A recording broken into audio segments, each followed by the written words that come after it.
Let me go. Yeah. I pulled up with the hand cannon like Samus. Eat the track up, it's a blitz, I'm famished. My home and missile make up on my cloud vanish. Icon in the silverback did damage. Hood do slipping, they sleep on a hammock. That's how I rock, don't take it for granted. My will drop, put your body through the canvas. Gotta stay trained like New York Transit. Trampling dudes, handling weapons, no panicking. Long ass laser that link like a javelin. Hit you with the van, your clan be vanishing. Ink from my pen will leave trails of pathogen. It's no error, my error bring terror. Shield concealed in the polo sweater. Just an animal cub, I had alien blood. I think of love when I met droids, got a buzz. Yeah, it's time to shake up the cosmos with shenanigans. Revenge is sweet, so taste the heat and we back again. The space pirates team with Samus Aran. We loot and plunder every porter from the Bronx, Japan. Ruck rules, there's fuck rules in the mirrorverse. The Federation's corrupted, parasitic curse. We blasting haters like it's Metroidvania and spin around psychotically like we in Tasmania. That's the motherfucking menace. Icon. Yeah. We 5 deep in the monster. Pull up on you, spin a block. This guy's needed a doctor. Should've went to church, took blind heed of the Proverbs. Thought they built tougher, they tried meeting a monster. If you a pussy, then I'm freaking it proper. Pussy buffet, I'm eating your roster. Fuck around, I'm Arnold. I get to the chopper. You a teddy bear. This guy's sleeping with toddlers.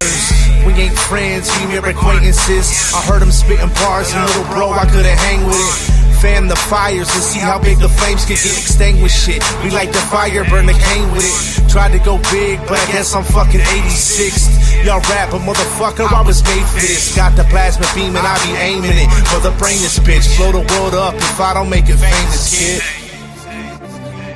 Yeah, it's time to shake up the cosmos with shenanigans. Revenge is sweet, so taste the heat and we back again. The space pirates team with Samus Aran. We loot and plunder every porter from the Bronx, Japan. Ruck rules, there's fuck rules in the mirrorverse. The Federation's corrupted, parasitic curse. We blasting haters like it's Metroidvania and spin around psychotically like we in Tasmania.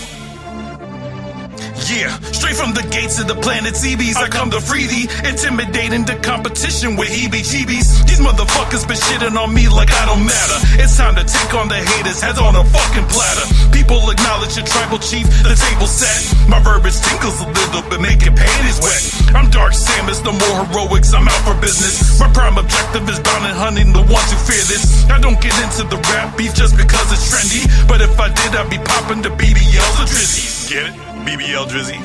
Yeah, I did this remix for fun, just to be damn my meta. Those fuckers won't on my tracks, so suckers up my plasma beam. I'm gotten so mean, I'm hardened by the orbit. My shit's so laser precision, and y'all don't even know it. I'm super smashing these brothers that eat the comp like Ridley, and leave your butthurt like after parties with Mickey Diddy. I'm leaving all of you bozo chozos in fucking ruins. Dreading my time with the mic, the state of shock that you in. I'm super fusion with fuckery, ran amok with heat. I will defeat my enemies, Icon Illa, and pass his beast. Yeah, it's time to shake up the cosmos with shenanigans. Revenge is sweet, so taste the heat and we back again. The space pirates team with Samus Aran. We loot and plunder every porter from the Bronx, Japan.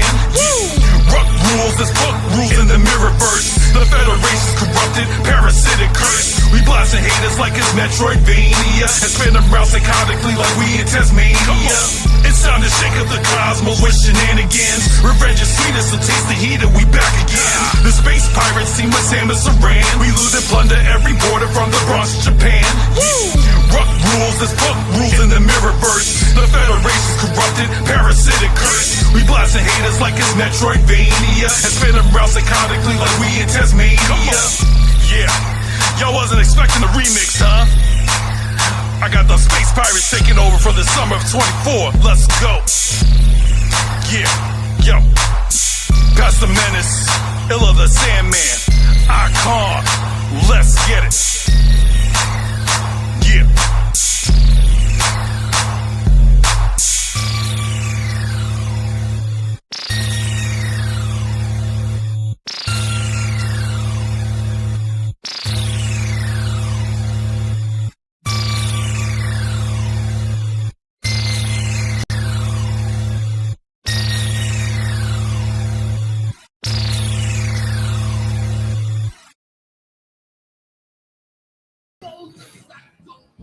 Hey, yo, B, what it do though? 1 2 1 2. Tell me how I'm sounding to you.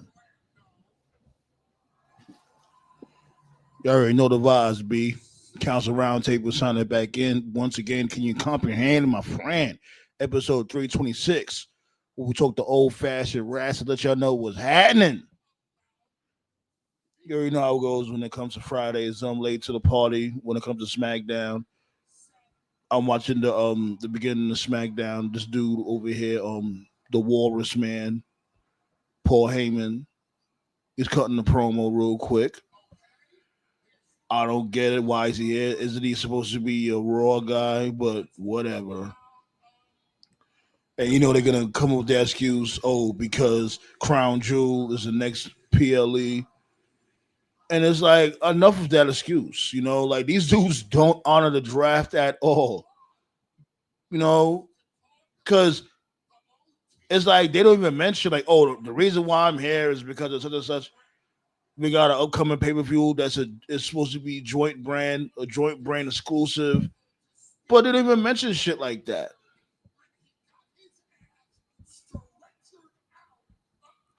Blaze, what's going on, my dude? Appreciate you. We the ones, and they are most definitely the bums. Early with it. You know what I'm saying? What this dude Paul Heyman talking about?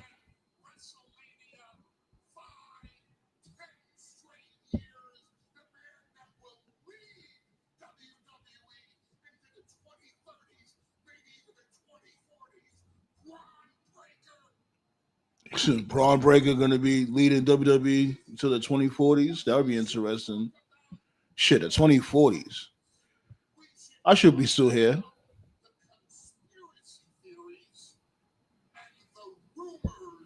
Man, 2040. Barack.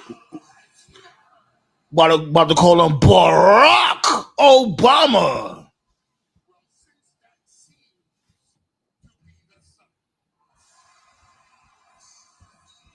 Well, here come Cody. Cody interrupted this dude's promo.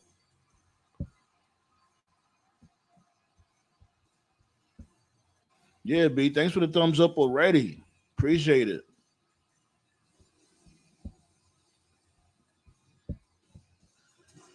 To answer the question, I don't think Edge will show up in WWE, but might go to TNA in support of the Hardys versus Dudley's match. Yeah, if he's going to be in the crowd or backstage, shit, I'll say backstage. Edge ain't going nowhere.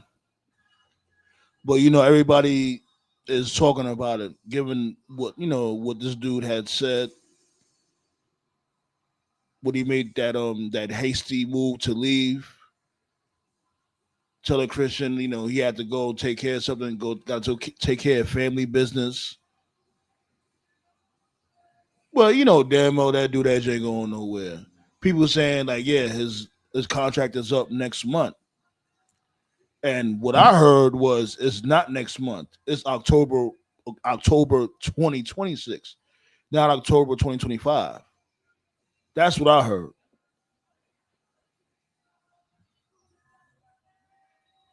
And even if it wasn't next year, I know Tony Khan is not that stupid.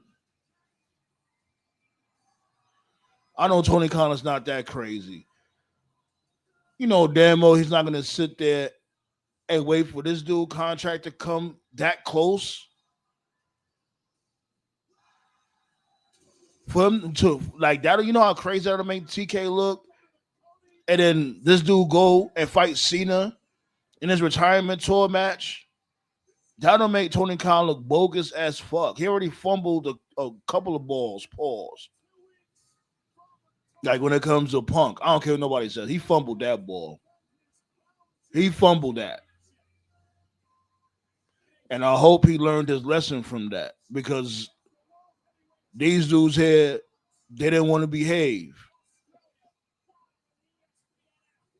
And granted, yeah, Punk, he definitely wasn't an angel when it comes to that situation. We can all agree on that. But after everything had died down a little bit, Punk was willing to work with them and try to make money out of the situation. You know what I'm saying? And what did they say? Oh, Punk had to behave for like 6 to 7 months. Whatever bogus shit that they said. And it's like, really? And then eventually, the unfortunate all-in pay-per-view when this dude Punk had lost his mind on Jungle Bum, whatever the case. And, he left it. Then, the rest is history.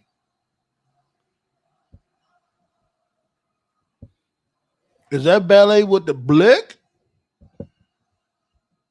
That's good, Ballet.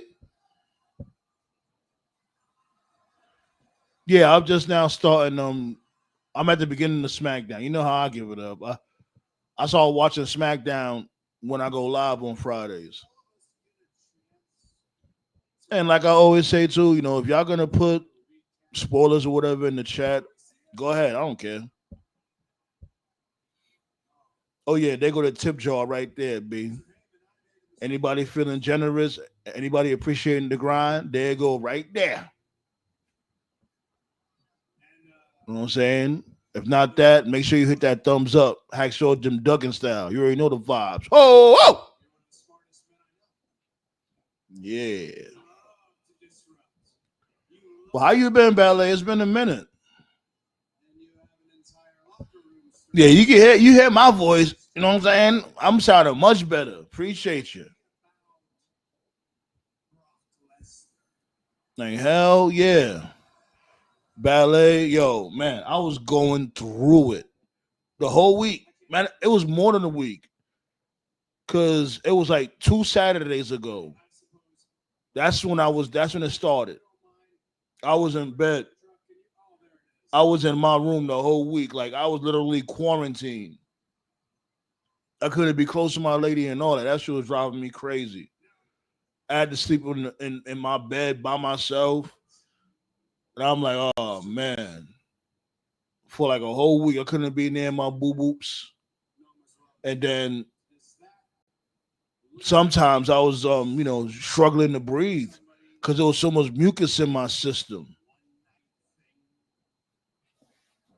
But she definitely took care of the kid, mad different types of soup, the chicken soup, steak soup, Mexican soups, Theraflu, emergency. Like, do y'all remember that commercial? It was from back then. Emergency. And the shit tastes like Pop Rocks. Just tastes like candy low key. It's like it's good for when oh damn, what is that again? It builds your immunity system, I should say. It builds your immunity. All that shit, you know what I mean? Orange juice, NyQuil, DayQuil, all types of quills.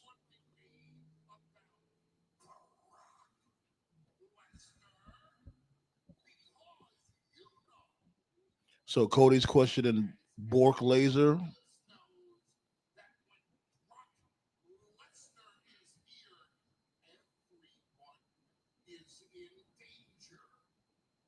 And this is a thing too, like with Bork laser. People talking shit about him, man. I ain't gonna lie, rightfully so. You know what I'm saying? Rightfully so. I can't be too mad at that, but he just brings such legitimacy, man. Brock Lesnar. That's like what this dude Heyman said. He was like, yo, when Brock Lesnar pulls up, everyone is in danger. I like that. Oh boy, here come Division. Division's trying to jump Cody. You know who's gonna show up.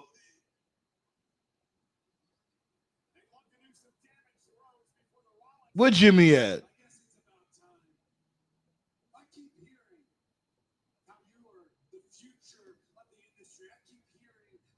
Face to face with Cody Rhodes and Braun Breaker. They still show those commercials.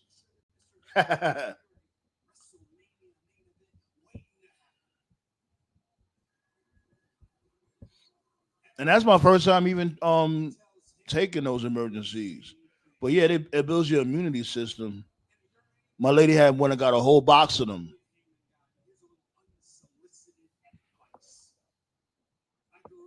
that thumbs up, y'all.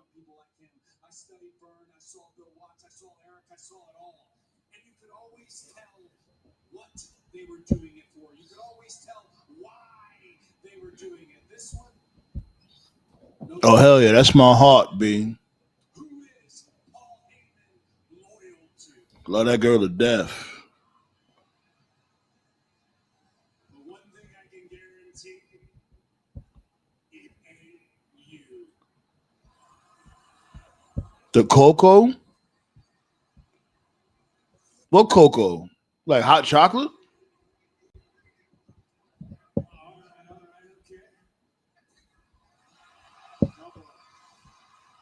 That's right. 15 to 20 minimum. Yo, let them know, Blaze. You have my Secretary of Defense over here. I got the Secretaries of Defense in the building. Ballet and Blaze. Blaze and Ballet. Not playing with none of y'all, B. We had our quota the last video too. We had 15. You know, I mean, shouts go out to everybody. You know, when it comes to y'all that pull up during the live, and whoever be watching in the bushes, and also whoever watches the uploads. Oh man,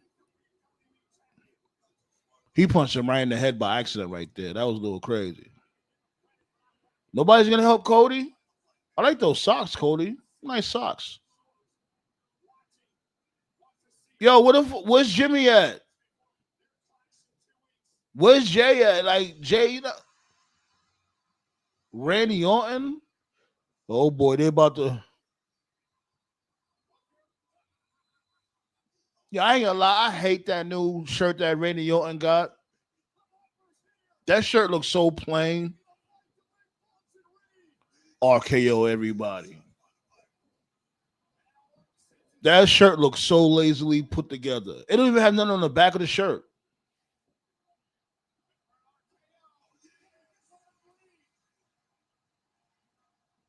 Let me guess. Tag team match tonight.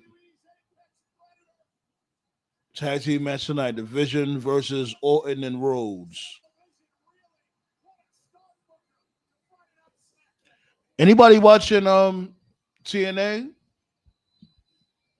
Victory Road is supposed to be tonight, or supposed to be playing right now. Anybody watching Victory Road? No, I feel you. It's all good.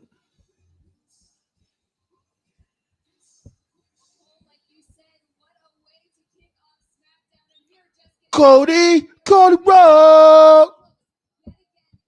Cody Road.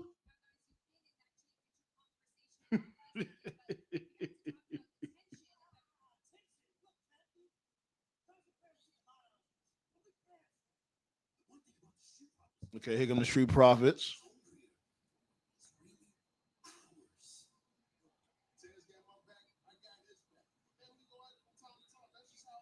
Yeah, exactly. Like, I don't know why you're even letting the Bray Wyatt family, the Wyatt Six, get into your kibasa.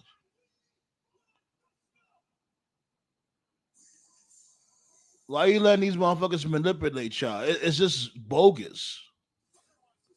And it's not even like they worked hard to start manipulating them. This dude, Uncle Howdy, just said one thing, and that was it.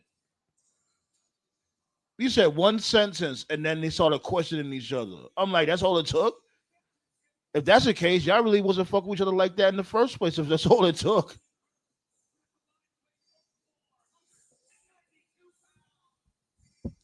Ballet loving Hustle Montez Ford. Is Bronson gonna steal anything else, or is that it with the shoes? Yeah, I think so. I think it's a wrap after that. He's no longer the tribal thief no more, I guess. And I'm glad they stopped doing it, because it was funny at first. Like when he took this dude kicks, when he took Roman Reigns kicks the first time, it was funny. I didn't even say, because he did it like what, 3 times, and that's how I'm like, come on, you're doing too much. The first night was cool. That was mad funny, and it got them over. But just because something gets you over doesn't mean you know what I mean, consistently do it. You got to be careful with stuff like that. It's time to double down, Las Vegas. WrestleMania returns in 2026. Are you ready? Man, you know, demo, you're not on that roof, Triple H. Triple H trying to say he's on top of Allegiant Stadium. You're not on top of that roof. That's a green screen. Right. He's like, get me off this thing, I bet. And this motherfucker is on another promo video. Like, yo, my dude, Triple H, man. Like I said in the other show, right? My dude, if you're gonna be on this type of time, like when it comes to going around and marketing and you know being a spokesperson for WWE, just do that. Why you gotta do those and then also be in charge of creative? You're not good at being in charge of creative. You're not good. You suck. Just be the spokesperson for WWE. Why you just can't do that? I don't get it. Just do that. It's pretty obvious that's what you want to do. You want to go around to people podcasts. You want to, you know, be on talk shows. You want to do promo packages. Just do that then if that's the case. Right. Like he be pissing me off at that shit, man.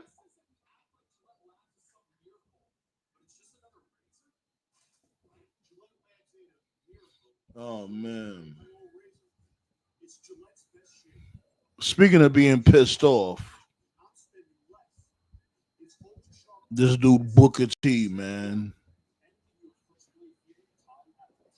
I don't know if y'all heard about what he said about the whole ESPN WrestlePalooza situation. Here he goes. He was saying, how do you give a show like that a C? That's crazy. There were 5 matches on the show and not one was bad. That's what Booker T said about the ESPN's WrestlePalooza review, right? Here's the thing, Booker. Number one, these people don't know them. These casuals do not know who these people are. You think these casuals know who Seth Rollins is, who AJ Lee is, who they know Brock, yeah. They don't know Cena. Got you. Who else is on the damn card?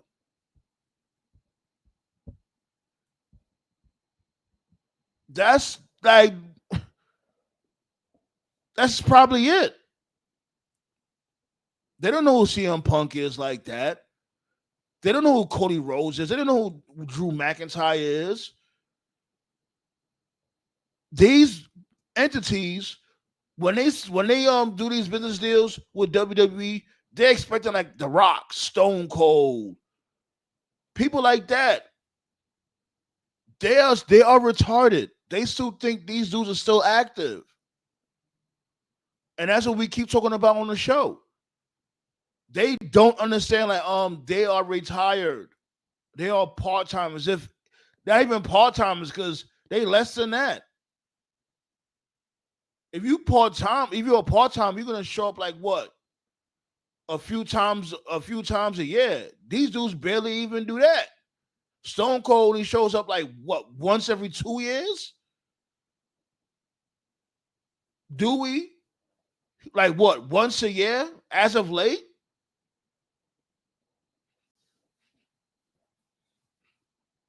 Like, these dudes are retarded, man. And then not only that, Booker, these matches are too long. When it comes to that intergender tag match with excuse me, with AJ, you know what I'm saying, with AJ Punk, Seth, and Becky, that match did not have to be a whole half hour long, man. Just imagine if that match was like a good 10, 15 minutes. Nah, fuck 15. 12 minutes. What if that match was like 12? You know how much better it would have been? And I'm sorry, that tarantula move that AJ Lee, she need to scrap that move. It's not the same from before because from before you can actually see the difference. She was really locked. You know what I mean? She really had you locked. Now it don't look like, you know what I'm saying, that she got you really locked like that. That's why people was looking at Becky Lynch like, really? You can't get out that move? She don't even have you wrapped up like that. So it comes off as looking ridiculous. And like I said, these matches, they're too long. They're not us. We watch a product weekly.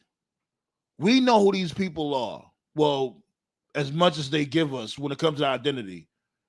Because let's really be real, like more than half of these motherfuckers don't even have a damn identity. But you get what I'm talking about.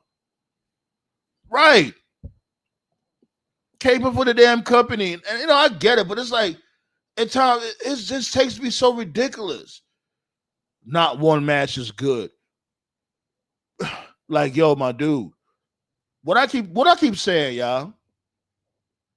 You can get a good match everywhere nowadays, especially nowadays. The matches are not the issue. It's the characters. It's the stories. That is the fucking point of wrestling. Grown man soap opera. And I'm not trying to hear no shit about, oh, you know, it's hard to come up with stories. These fucking assholes will have a story right in their face. And what they would do, they would try to sabotage it because it don't fit their narrative.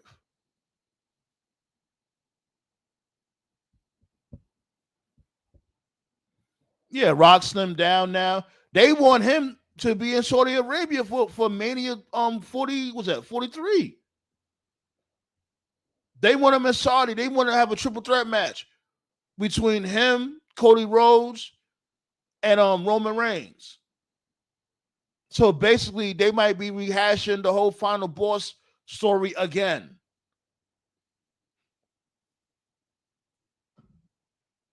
And that's why people's not feeling this whole damn Saudi Arabia deal. Because these dudes just come out of nowhere and throw the monkey wrench and shit. And, you know, half the time, matter of fact, most of the time, when they throw the monkey wrench and shit, you know, it just makes people lost. It makes people puzzled.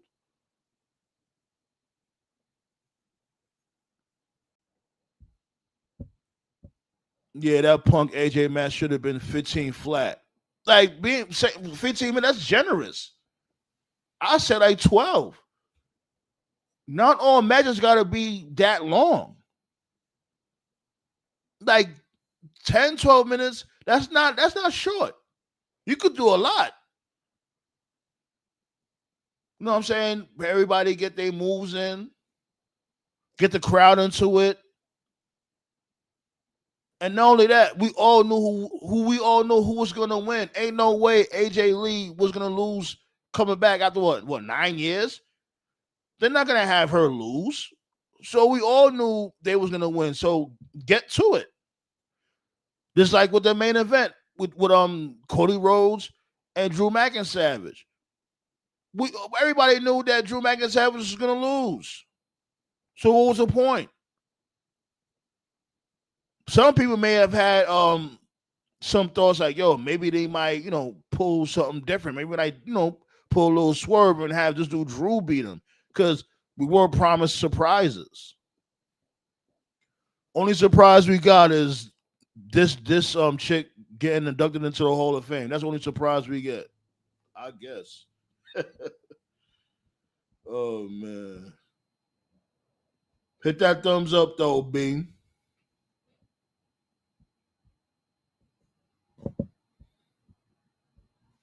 Well, you all know Booker, for the most part, be having some horrible takes.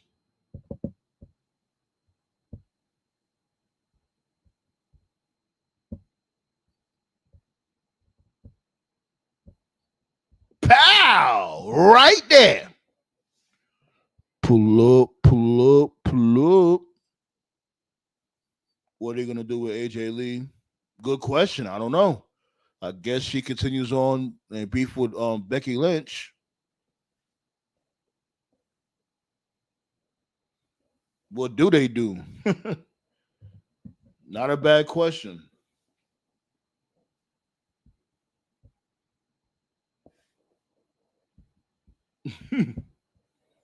Oh Lord, that's TKO.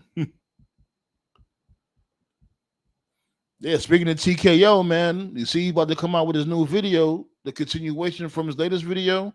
Y'all be on the lookout for that.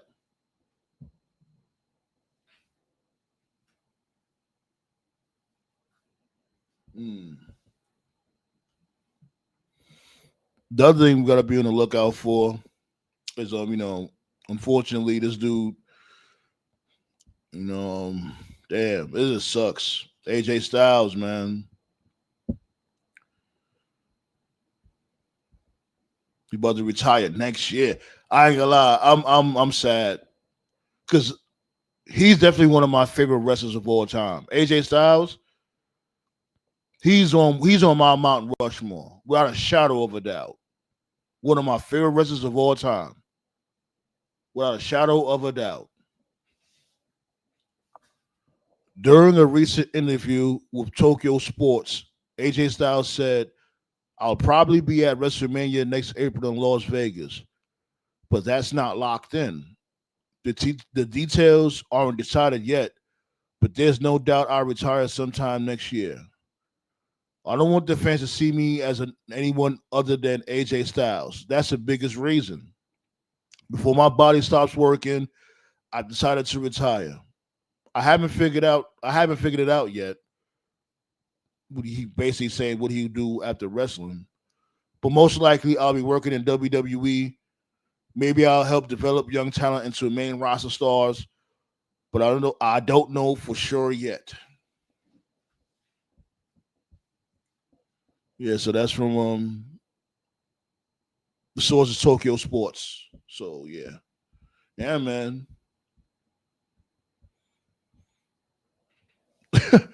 Oh God. Now that I think of it, Triple H, just don't handle his retirement tour. If you're gonna do a retirement, don't even do a retirement tour with AJ Styles. Don't. We already see how you give it up when it comes to retirement tours. My goodness.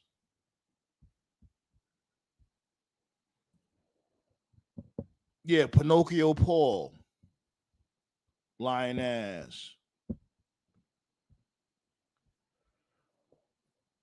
You saw the thumbnail for his video? He dropped the video already?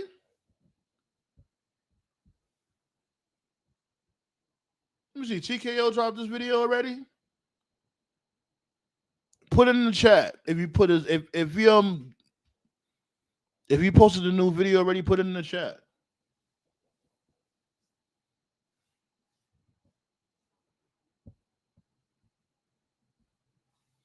Definitely, man.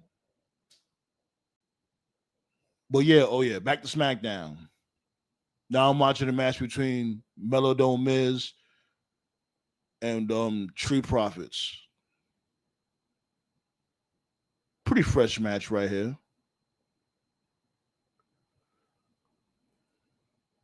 And I'm not gonna lie, Melo and Miz low key is not a bad tag team. People's just not trying to hear it because people don't want, and I ain't gonna lie, including myself, don't want this dude Carmelo in a tag team. He should be by himself. Me, I will have Melo. I think we spoke. Yeah, matter of fact, we spoke about this from before.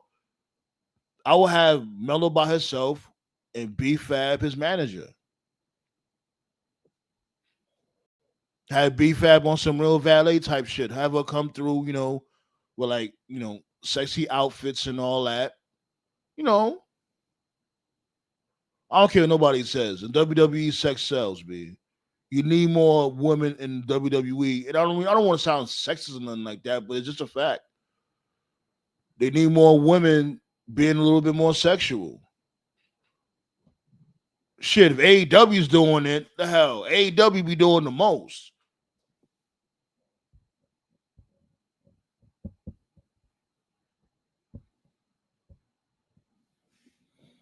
AJ needs to retire with the bang. One more match. Or be released next month. Okay. AJ needs to retire with the bang. One more match on TNA and one more in WWE. What I was saying is that I wouldn't like if he was to retire from WWE. I wouldn't be mad at him if he went to AEW for a little while. I'll like, man, look, 1 year in AEW. All we need is 1 year. I think he should go to AEW for 1 year. That's all we need.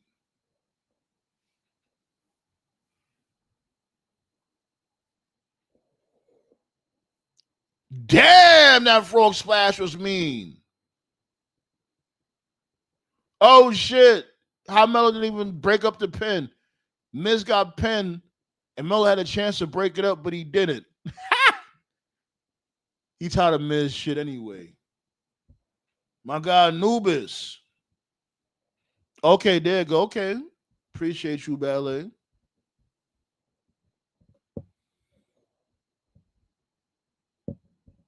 The video will be released next month. Okay.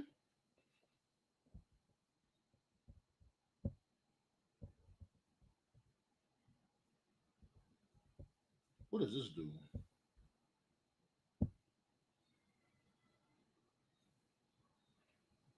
No, I don't like that one. No. I'm switching up my presets. Matter of fact, maybe this one is not too bad. Okay, I'll leave it like that. Let's see. How that preset look, yeah.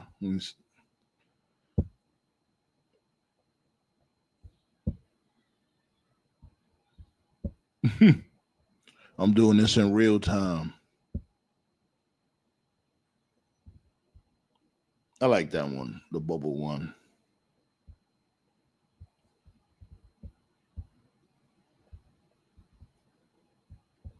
You ain't miss much, Anubis.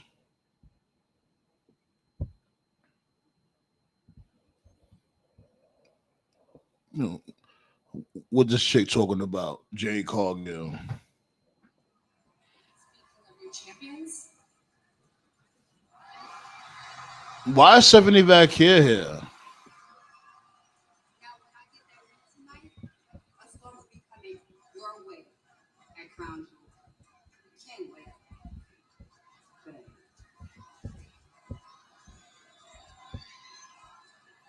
Okay, whatever. Got TKO in the building. Yeah, I mean, what's happening? What's going on, sir? What's up? What's up? Right now, I'm up to Julia's match. Yeah. It's a the building online. Like this Kiana James chick, right? She killed me. Like, be a secretary for like I don't know a management consultant. Like I don't see her trying to. And that was with who was it again? Mia Yim. She should do that more often. Go around and try to cut deals. Like you're supposed to be a manager. Try to go around and build a stable around Julia or something. I barely even remember Julie as the United States champion, and you want to try to build a faction? But I'm saying, if she's supposed to be a manager, I don't know. Do managerial shit. I don't know if I want to be in a faction with somebody where even the champion is barely televised. Like, like you want us to be a serious faction, and I don't even see the other champion. Like ever since Julia got up to SmackDown, what she barely been featured at all. So like, is it because she can't speak English that good, or what is it? I don't even know because like, no offense, like I said this before, Stephanie Vaquer is more polished than Julia. Yeah, she just showed up to interrupt Jay Cargill. I don't know why. Like, because the no damn Jay Cargill versus Stephanie Vaquer. Because the winner of the women's title match faces Stephanie at Crown Jewel. That's why. Oh yeah. I forgot about that bullshit. Oh, I want to see this show too. Monster versus Food or whatever the fuck it's called. Everything on the menu. Yeah, Oh, everything on the menu. Braun Strowman's food show. That could work. I ain't gonna hold you. I kind of like food shows, Me so too. I'm not even mad at this. So Shit, that's how I learned like new recipes and shit. I mean, this might very well just be Braun Strowman's niche. I mean, Yeah, what else can he do? I mean, dude, WWE fired him twice, so yeah. Like I could definitely see it. I could definitely see it. He go around to different parts of the world, try out their cuisine. I'm here for it. I'll check it out. It sounds like you got some like a Japanese soap opera in the background. Hang on. Ballet said Tiffany needs to drop that title ASAP. Yeah, Uh, she's not really doing much. She only uh, fought like what less than a handful of people. she only Nia fought. Jax, She only Jade fought Cargill. and the Mania match with Charlotte. That's it. Yeah, she's not doing anything. That's because they haven't had her fight really anybody else outside of Charlotte and Nia. Yeah, I don't know. Are they waiting for Bianca Belair or something? Because I don't know. That's the only thing I could figure out. yeah. And it's like, damn. I know she broke her finger, but there does it really take that long for your finger to heal? I never broke my finger before. I jammed it, but I never broke it. Does it really take that long for it to heal? I don't know. I mean, she says it's healed, but she can't bend it. So I'm like, Yeah, she said that on Van Vliet, right? yeah. That's weird. Maybe they said like, you know what? Sit it out. Just sit it out for a little while till we find something for you. But it's like, I just thought of something. You think they might turn her heel Maybe because they already had Naomi. She was the heel, but she's out now. With the baby. So you think they I, might have her fill that spot? Bianca as a heel. I don't Yeah, know. it is long. It is long overdue. Yeah, but she ain't. But who would she beat? She ain't really got no reason to turn heel. So Shit, she could be. She could turn on Jada and be like, "Oh, you never checked up on me. I trained you. I made you who you are, and I get injured, and I don't get one phone call." I mean, they never really patched up between Bianca and Jade's. I mean, last I checked, Jade still thought Bianca had something to do with Naomi taking her out. So they never really tied that loose end. Ballet said they could have Jay turn. I think they missed that.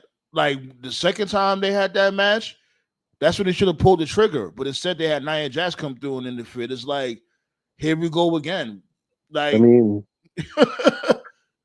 not. I mean, Jade is kind of doing heels, kind of heelish, but yeah, that's why I figured they would have went all the way in the second match between her and Tiffany Stratton. I figured they was gonna pull the trigger right then and there. Like, you know what? Fuck it, because she can't lose 2 times in a row. But they didn't pull the trigger. They just had Nia Jax come through. So I don't know. I think that me personally, maybe the opportunity is gone now because it's a third time around, and Nia want to turn her heel, or you can turn her heel on both Nia and Tiffany Stratton in the triple threat. I'm gonna be honest. I'm not sure if WWE really has faith in Jade that much anymore. I No, they mean, don't, they gave her Queen of the Ring, but ever since then, they haven't really gone all the way with her. because she's not learning fast enough.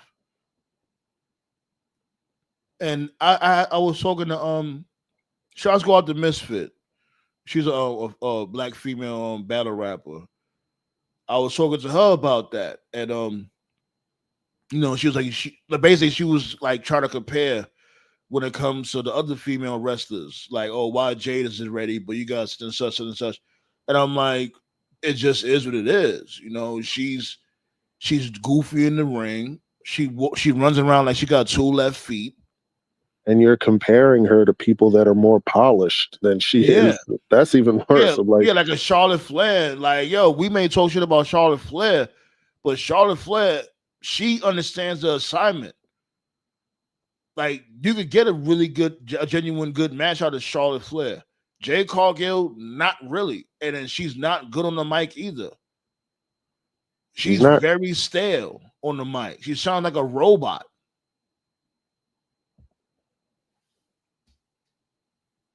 Yeah, like. And I was like, the only thing that Jade Cargill got going for her is that, she looks great. We can all agree with that. She looks like she's from a comic book. Yeah, but like, she may look the part, but she's not there. That's only going to get her so far. So, especially you got all these people training. You got Brian Kendrick training you. You got a few motherfuckers training her. She had Bryan Danielson training her when she was on AEW. Like, you telling what's me going on? Like, you telling me you got some of the best pure wrestlers training you, and you're not improving? It's just weird. It's like, do you want to get better? I don't know. I don't want to say she doesn't care, but I'm just saying I don't think she does. Me personally, I don't think she does. Because it's just like, okay, like the aura she gives off, like she doesn't care, and then how she responds to certain fans or whatever. Like, she doesn't get it. So like when the fans will ridicule her and all that, troll her, she will come off as a heel towards the fans. And it's like, yo, just ignore them. Like, she'll say shit like your mama. Oh man. And it's like, no, you don't do that. Just ignore them. Worry about the fans that love you, because there's a lot of black women that love you. Believe it or not. You worrying about the motherfuckers that's hating on you and shit. Fuck them. Right. You're the face. You're supposed to be the black superhero. You know what I mean? Like, get it together. I don't think she really understands that. Oh wow, that Mr. Drop kick was mean from Michin. How Michin caught Julia with this missile drop kick off the top of the commentator's table. She landed on the top of her head.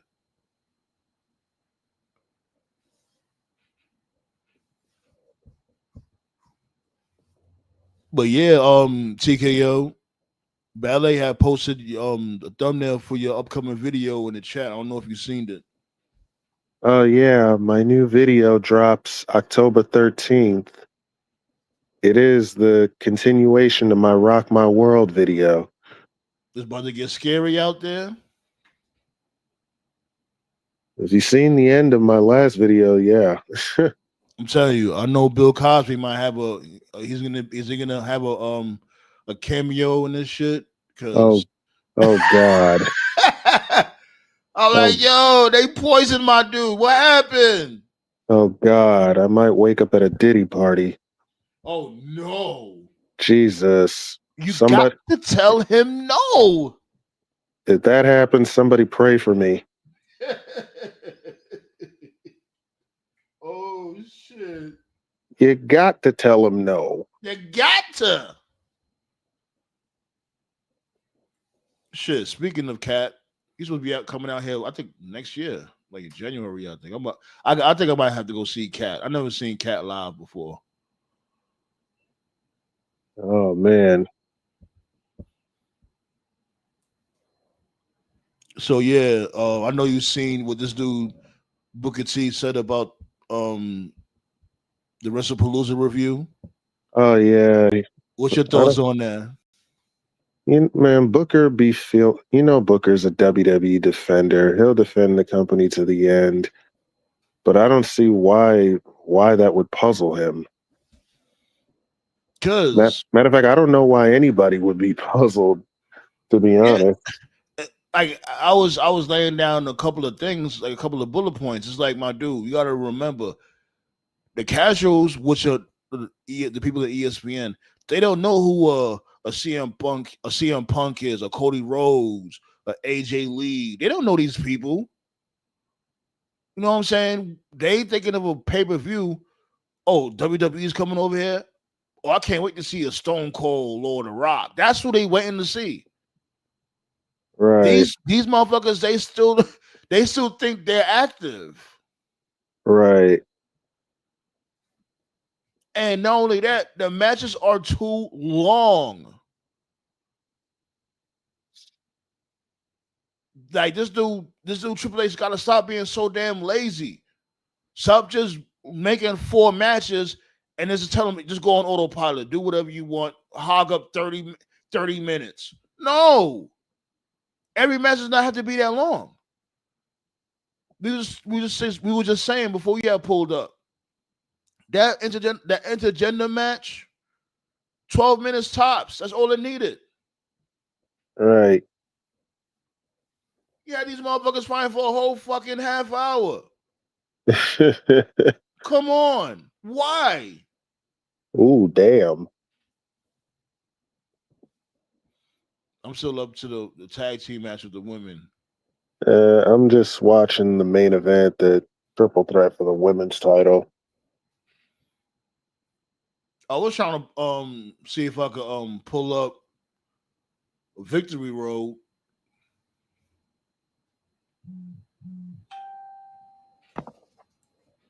I was trying to pull up Victory Road and shit, but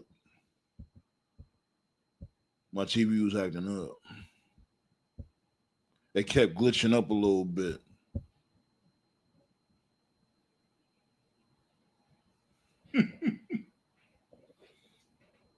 Nah, Blaze had commented on my post on Facebook about Young Thug.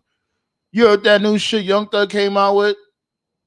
I never listened to his shit, so It's called it's called nigger or something like that. oh God. Yeah, the hard ER and the the cover photo or the single cover is basically him in whiteface. Oh God. Yeah. He said my ops my niggers. I call my ops niggers. As you can say, I call my ops niggers. I don't Glorilla got even that dude spiraling. clearly. Yo, See, Glow got that dude not wanting to like black people no more. oh my God. You heard that shit from Glorilla? That diss track she came out with on this dude Thug? Yeah. Oh man. Call this motherfucker a Jamaican Vegeta looking ass nigga. Oh man. Oh, Jay's bleeding that bad? Jade got busted open by getting It's thrown that into bad? the Damn. Jade got busted open by getting thrown into the steps. Like, what the fuck was that shit? Holy cow. That's her Yeah. first time to get a good show, right? That's her first time. I don't think Jade ever bled before. Even in AEW, she never bled. Yeah. What the hell was that finish? You got a fuck finish? Oh shit, I'm somebody track came out. One of the ladies' tracks came out in the tag team match.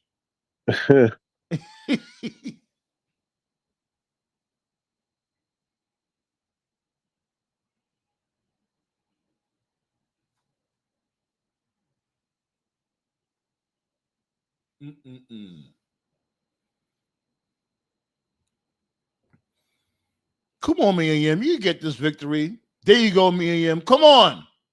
Get her. Oh boy. Here we go. Me and Yim, if you don't, there you go. Oh shit, Julia with the blonde tag. Oh man, shining wizard on Mia Yim. Mia Yim, come on. Wake up, Mia.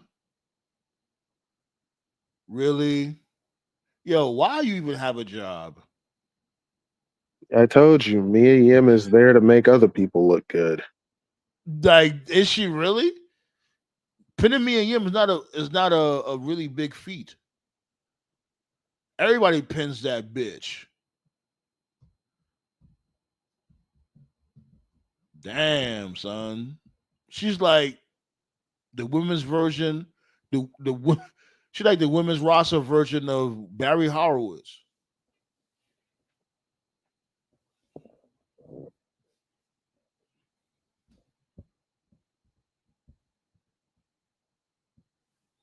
Oh yeah. Speaking of that ESPN shit, WrestlePalooza. According to WrestleVotes, several people in WWE question why ESPN would associate that kind of online stigma with WrestlePalooza, which was otherwise viewed internally as a fairly typical WWE event. Yes, internally, keyword internally, yeah, because y'all stroke each other's cocks. I mean, what it did feel like a regular event. Y'all just were lucky to get y'all were just lucky to get some big names on there. Like you It was a got glorified house show. you got a card with John Cena, Brock Lesnar, CM Punk, and AJ Lee on the card, and the show felt like an average house show. That's probably the only person they knew was Brock Lesnar. These And the casuals don't fuck know these people. and the crazy thing about it is after Brock Lesnar showed up for like 8 minutes and then dipped. And now Brock Lesnar's still gonna be off of TV. Word has it. Word has it Brock's gonna be away. Brock's taking another vacation. Of Like course what? he is.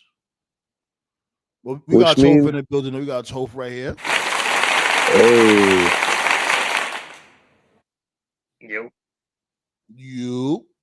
But of course, we been knew he was gonna do that shit. but y'all the Pull up that motherfuckers little Palooza payday, and now he's gone. but motherfuckers really think he's gonna be a part of War Games though. So like I ain't gonna lie. I'm a little interested in that. If he does show up for War Games, I'm interested in that. you know what? Let me tell y'all Fed fans, y'all IWC fanatics.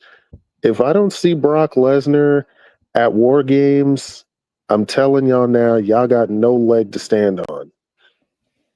Yeah, like Drew McIntyre over here. Jesus Christ, man. He ain't got a leg to stand on. He only got one leg. Drew's getting written off because he's got casted for a new TV role. So, Damn. So that means another star gone.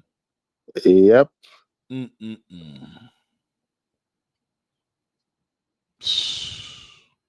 What's good though, Toph? How you feeling, sir? Just getting ready for another hurricane, it looks like. What the fuck, son? Damn. I don't know where it's going to go yet. We got to wait till, I think they say they have a pretty better idea by tomorrow night. We'll see, I guess. Yeah, make sure you stock up. You already know the vibes. Stock up, man. Water, candle, canned goods, all that fly shit.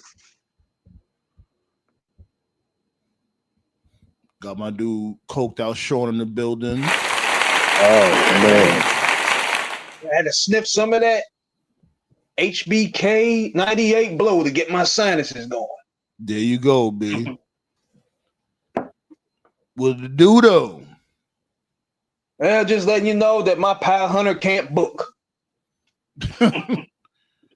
No shit. ESPN says so. I mean, a C average, that means your shit is mid. Yeah, they say, oh, I don't know why would they graded that. We liked it. Of course y'all gonna like it. Nothing when it comes to y'all, nothing is ever bad in WWE. Shit, they went ahead, they pulled a whole finesse job on ESPN. They feeling the brunt now. This ain't the first time they did it to these other channels they made deals with. I Yeah, mean, the look at streaming services, channels like Fox, all of them. look at Because they gave Fox. him that promise. They gave him that promise. Oh yeah, we got The Rock, we got Stone Cold, and it's like, oh yeah, Yeah, you just gotta do is watch the damn show. Yeah, y'all I showed was up one time for one episode, and then that was it. yeah, I was How much? talking to Let me ask you guys this: how much would you pay for this product if you was in their shoes? Not what they're asking for. yeah, Like I get that it's continuous content. That's the only thing I get. You know, it's like when it comes to WWE, it's all year round. We all know that. So it's gonna be like, nothing but consistent content. But that's basically it. What else do they have going with them? I was talking to John early in the week. John usually defends just about everything WWE does. Yes, he does. John, I had to tell him about even that shit. even John was like, "Nah, bro. Like the shit was mid. Like the show itself, WrestlePalooza. Like the show itself was all right. The show was not the problem. Like the actual show itself wasn't the problem. The problem was Triple H and TKO. Triple H was on that P Diddy shit. Building up to the whole show, he was on the Kill Tony podcast. He was on ESPN. He was on Taker's podcast. He was on ABC, NBC. Like this dude was everywhere talking about how WrestlePalooza is going to be like. I mean, literally, his exact words was like, "It's going to be the final form, whatever the fuck that means, of sports entertainment." He was, and I get it, like as a promoter and as a booker, like you got to hype the shit up, but like just the way that he was hyping the show up, you would have thought like this shit was going to cure cancer or some shit. Ballet said what's up to y'all too. As a matter of fact, Ballet said what's up. What up? What up? Hey, what up, Ballet? And then the Shapiro dude was talking about how he wanted Palooza to be like on the level of a Big Four, like he wanted it to be on the level of a Rumble or a Mania or a SummerSlam. And then when you consider that they did the show the same day AEW did their show, so like when you just combine all that stuff together, at minimum, it creates this expectation of like, okay, this needs to be like a SummerSlam level show at best. And then the show happens and it's like a Saturday night main event taping, So it's just, it's like you get a job interview and, you say all the right things in the interview and shit. But then when it's time to go to work, it's just mediocre. Like, the show itself did not match the sell. The show was not what. Yeah, the show did not match the sell. Like, that's not the show's fault. That's not the wrestler's fault. That's Triple H and TKO. Like, they wouldn't shut the fuck up. And because you wouldn't shut the fuck up, you actually made the backlash worse than it was. And like I said on the last show, if I was TK, I would have held my ground. I would have not moved all out. But like we talked about on the last show, it turned out this may be a blessing in disguise because at the All Out scrum, they're asking TK, hey, what do you think about permanently having your AEW shows starting at 3? And he said he's considering it. And I'm like, you know what? That's actually not bad. That's good. Because if we're going to get these long 5-6 hour shows, then that means when the AEW show finishes, if it starts at 3, it'll be like 8. And we'll still have the rest of the night to do whatever the fuck we want, compared to a show starting at 7 and it ends like at 1:30 at night or something. So it turned out this whole thing may have been a blessing in disguise. You actually helped TK. You may have actually motivated him to do something to actually help their shows to make it better, which makes Palooza even more of a failure because wasn't that the whole fucking point of the show to begin with? Yeah, right. Heat and their thunder. So it's like, what? Let me look. It wouldn't. Let Coked Out Sean go. Go ahead, Coked Out. Yeah, they failed on both fronts, man, because what they did also, they made it complicated for people to find them. On top of that, like we was preparing for next year to be the official switch from our providers to ESPN, but they got greedy, took that up the front money, and they wanted us to look for some bullshit app. I'm like, hold up, man. Look, you know what? I'm not gonna sit there and put 30 on this product. It ain't even worth the time. So I'm just gonna find me the latest stream and the VPN or whatever they have going and go from there. Right. Yeah, because their shit was so rushed. Yeah, like Coked Out Sean said, because their stuff was so rushed, because there was a lot of people actually confused about that. They weren't supposed to make this move until April of next year, but they decided to go ahead and do it early. So because it was rushed, there's a lot of like really big conglomerates out resentment. there that There's were a not lot of able resentment. to. Well, yeah, well, there's a lot of big conglomerates, like big companies out there that were not able to finalize a deal. So, for instance, the way it was explained was if you have cable and you're paying for ESPN on your cable package, then you get this streaming service for free. Well, I have Xfinity and I have ESPN on my Xfinity. All I the pay credit. for it. Right. So just based off that, I should have the streaming service. Well, it turns out I don't have it. And the reason I don't have it is because TKO and WWE were not able to come to terms with Xfinity. So if you have Xfinity like me and you pay for ESPN, you still have to pay the extra 30 for that makes no sense. I know YouTube TV is another one. YouTube TV Yeah, also. like if you have Hulu Plus, you covered. Like they show it on Hulu Plus. Yeah. So what they're trying to Yeah, do now is they want to finalize those deals and they think that they'll have them finalized by Mania next year. But like that's a long time, man. That's April. So like so with you're the Hulu you Plus know shit, like I pay like over $1 for that shit. But you get a whole lot of content, a lot. mhm. But yeah, but if you have Hulu Plus, you can get the WWE PLEs. Fuck them. So yeah, they shot themselves in the foot with that, man. And rightfully Listen, so. That's what greed gets you. I it heard was that's when ESPN did the because they had raised their subscription. They had raised the price on their subscription, and when they did that, that's when WWE was like, "Oh, she raised the price. Shit, might as well come through right now. Then let's get a piece of that money." And Yeah. ESPN now stuck with a product that nobody really feeling other than the core wrestling fan. Because what they're trying, the market that they're trying to appeal to, they're looking at it like they're not going to accept wrestling. We just got to call it for what it is. Mm. It's a niche audience. UFC, baseball, basketball audience is not going to accept wrestling, and wrestling audience is not going to accept UFC audience. That's just what it is. It ain't going to mix. yeah. Also, as another sidebar, to me, I don't think it would have mattered what time AEW would have started, whether it was early or not. I don't think WrestlePalooza was never going to have a chance against All Out. Not the way the WWE marks was saying. They were saying this is going to be the end of AEW. Man, they bullying Tony Khan. I'm like, They said okay. they Yo, said why does they say that Jacob Fatu look like evil Ice Cube? because that's that Cali vibe, man. Yeah. And they really about to have a Jacob Drew McIntyre feud. I ain't gonna lie, that's wild. I think the big takeaway from the Palooza All Out thing is star power only gets you so far.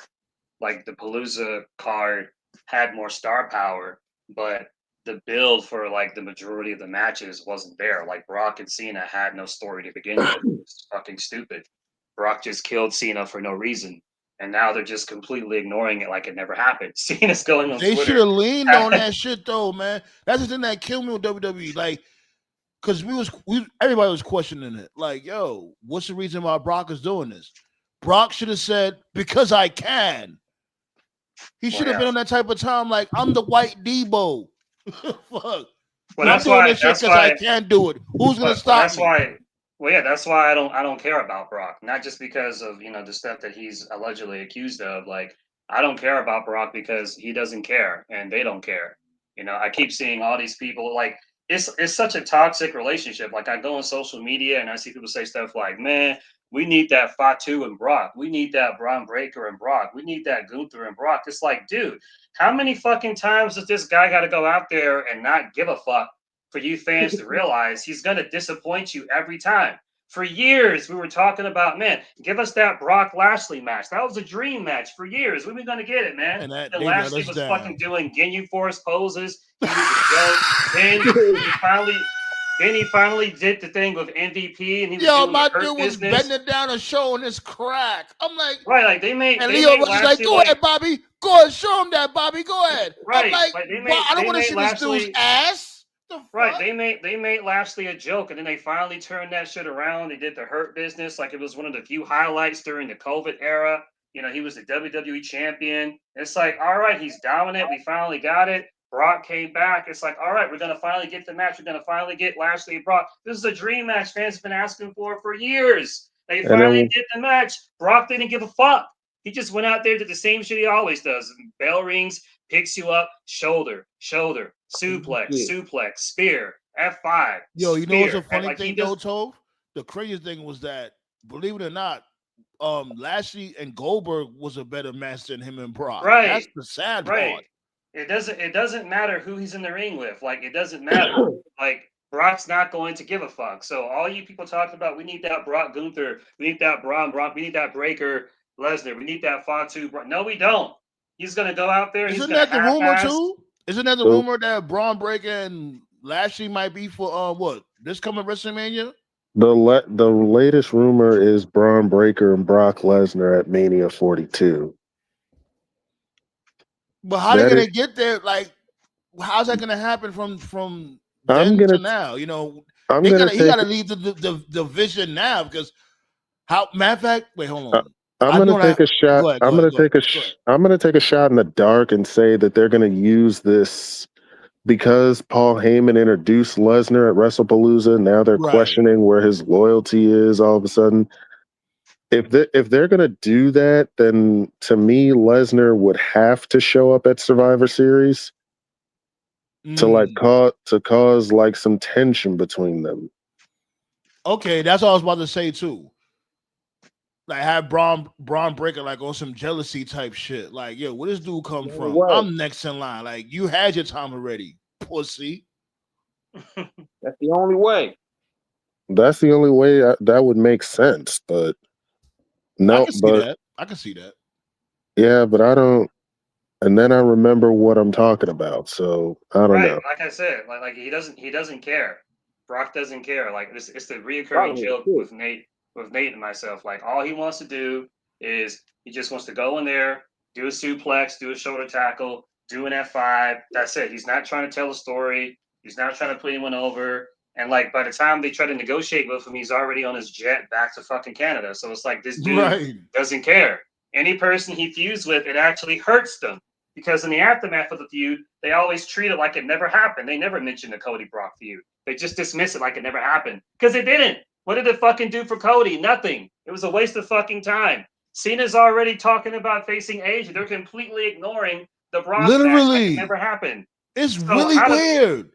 Right. So how the fuck is Brock feuding with Braun Breaker gonna help him? How's him feuding with Gunther gonna help him? How's him feuding with Fox? It's not. It's gonna hurt them. I'm telling you, it's gonna hurt them. Make a note. September 26, 2025. Keep Brock away from them. Okay? It's not going to hurt them. I don't care Word. how it looks on paper. If you do Brock versus Fatu, it's going to kill Fatu. It's going to hurt his momentum. I promise you it will. Brock does not care. He does not give a fuck. You already Stop. know if Saudi Arabia wants him, they're gonna get him though. You know that. They gonna probably get Rock and Roman up there too. Oh yeah, yeah. They- They want I them could to be in a definitely triple see threat that. match. They want The Rock, Roman Reigns, and Cody Rhodes in a triple threat match. Oh God. Oh Lord, Remember I was saying that's that before? never. Remember that made my fucking head hurt the last show. They Like, had more, they might be revisiting the final boss angle. but they've had more. God. Do people really care about it anymore? I mean, we've missed Yeah, I multiple didn't see that chances to rumor. close. What? They want I them to be did that see that. Oh my god! I did see that rumor. My thing is, does anybody really care? I mean, like they, especially after go back to the Raw on Netflix premiere.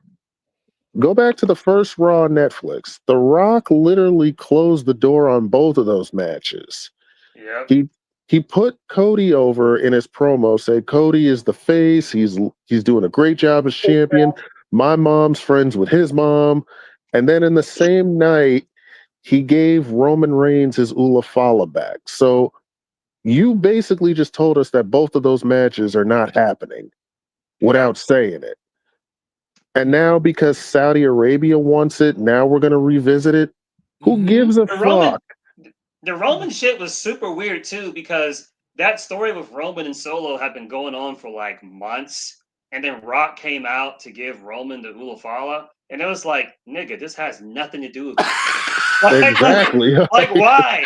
This Exactly. shit has nothing to do with you. Like, give Roman his moment. Like, what the I fuck? thought, I ain't gonna hold you. When I first saw that, I thought low key Rock was gonna give him the Ulafala and then hit him with a rock bottom. Yeah, and me then, too. We all thought that. Remember, we was here for it. We was here I'm for like, give Raw him on a. Netflix. I'm The like, first Rock, you. episode, we was here. We all thought he was gonna kiss him with a rock bottom or something like that. It was like, it was just so weird. I'm like, that was anticlimactic as fuck.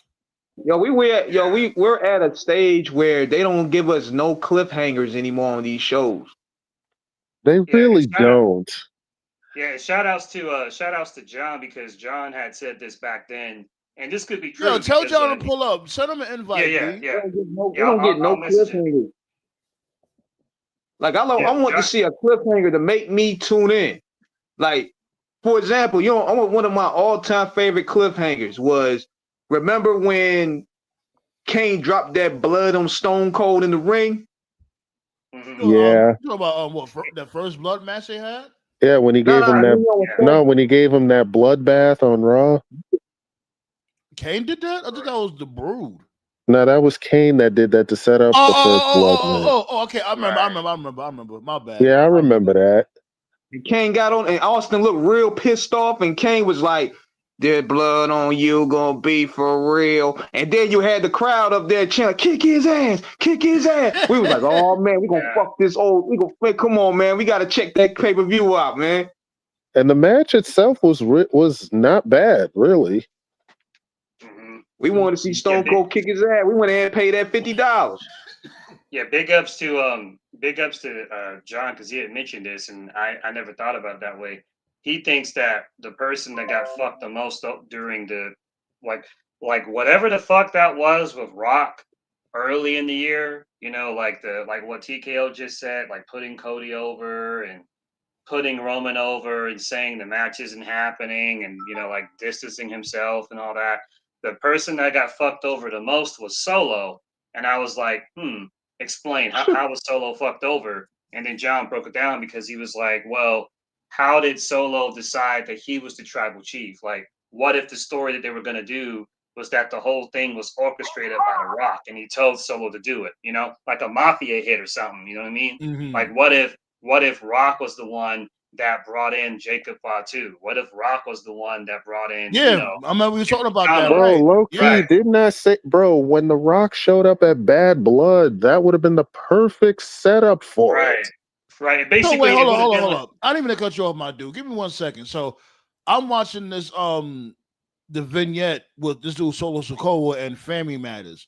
So now we starting to introduce them and their accolades. You booking these motherfuckers at the Death Riders.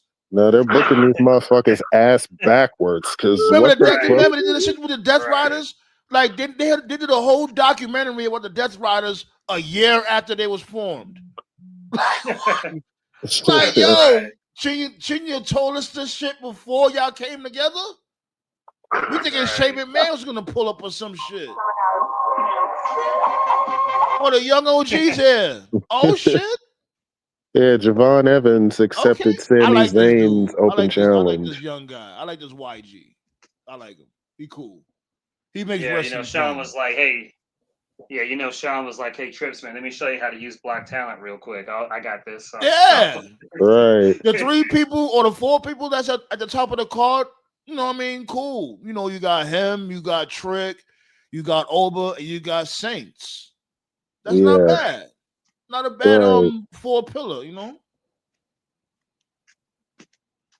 Oh man. The young OG, right? And people shitting on Sami Zayn when it comes to this open US challenge. Fuck yeah. Yo, no more the Sami Zayn hate. I think that shit is fucking forced. Sami Zayn has been a jobber from a four for a minute. Let's really be real. Before he went to the bloodline, this dude was a fucking jobber. Now he's starting to win matches. Leave my dude alone. The only thing I could give y'all is that I get it. He's not an underdog anymore. That's one thing WWE has to change. But all the other shit, like, oh, he don't deserve it. Man, the fuck out of here, y'all. Y'all just bitching just a bitch.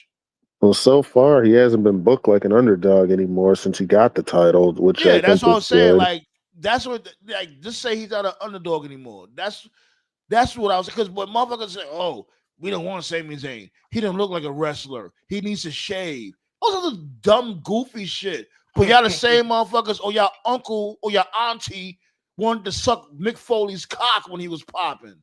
No, fuck. Leave Sami Zayn alone. He deserves this shit. He's also been winning more of his matches with the Blue Thunder Bomb. I noticed that. Yeah. Nothing wrong with that. Yeah. I'm far behind. No, I'm saying in general, he's been winning his. No, I was talking to my lady. Excuse me. Hey, y'all. Hey, what's up? What's happening? No, they heard you. They heard you. They said, "What's up?" But I ain't gonna hold you. I'm curious about this Fatu McIntyre feud. How this is gonna work. I'm just glad. I'm just glad Fatu is back. Shit. Yeah, me too. I'm glad Fatu is back and they're moving him away from Solo at least. Thank goodness. Yeah, the problem with Drew is that they're doing this Bret Hart, I got screwed over bullshit. But the thing about it was when Bret did it, it actually went somewhere. Where the fuck is this going? You got Drew bitching for like 2 years straight and there's no payoff. He's when losing Drew his did luster, it, man. That's because when Bret did it, he actually legit got screwed. Drew McIntyre, you can't really say Drew got screwed at WrestlePalooza. He lost because he hesitated.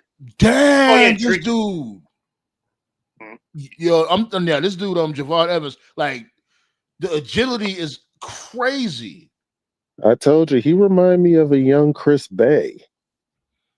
Like, imagine him and Leon Slade as a tag team. Hey, the talent pool of black talent is crazy this time around. That's what I'm saying. It's like, I don't like that shit. Like, let's really be real. The hood always gave WWE money, WWF money, WCW money. It was from the hood for the most part. You know, Triple H can't wait to fuck this up, man. Of course. He's making his shot. Yes, Pinocchio Paul. Have y'all seen the prices for WrestleMania tickets? And that's 38 racks for the front seats. That's a whole brick. You should see the price. It's a whole brick. Well, you should see the prices for those luxury suites. That's like triple nostrils. You should see the prices for those luxury suites. Them shits is like 3 bricks. The fuck? This shit don't make no fucking sense. Cause all right, go ahead, my dude. Go ahead. Like, what are he trying to get? He trying to get the president out there? Like, that's the only one they can afford it. Yes, he always in the White House. That wouldn't surprise me. He's trying to get out there. He always in Donald the White Trump House. Is undefeated too. Didn't he have a match in WWE and he won? He never had a match. He had that Battle of the Billionaires thing, and somebody represented him. Yeah, I remember. Yeah, he had Lashley representing him, but didn't he have like a match? He wasn't like involved in the match. No, he didn't. I'm gonna do my homework on that.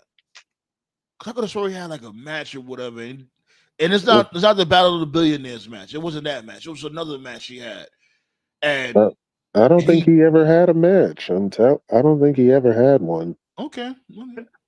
Who are you talking about? Trump. Oh yeah, he never had a match. No.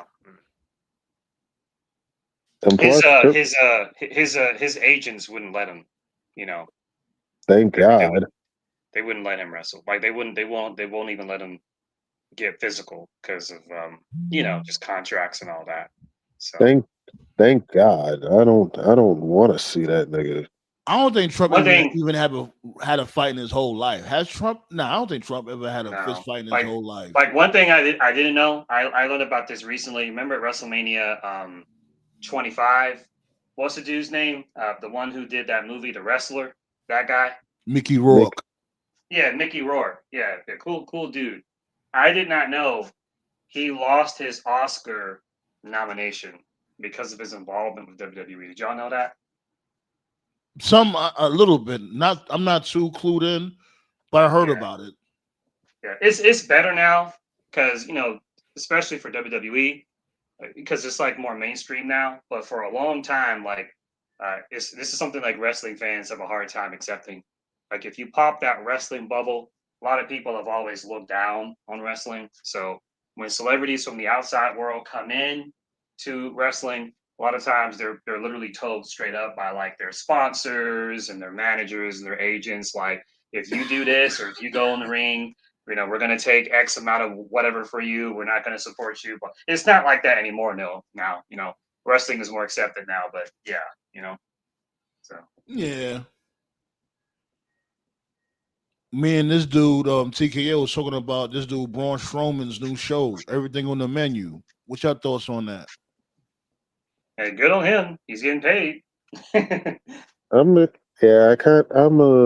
got a little thing. I got a thing for cooking shows, honestly, like food shows. I always thought they were cool.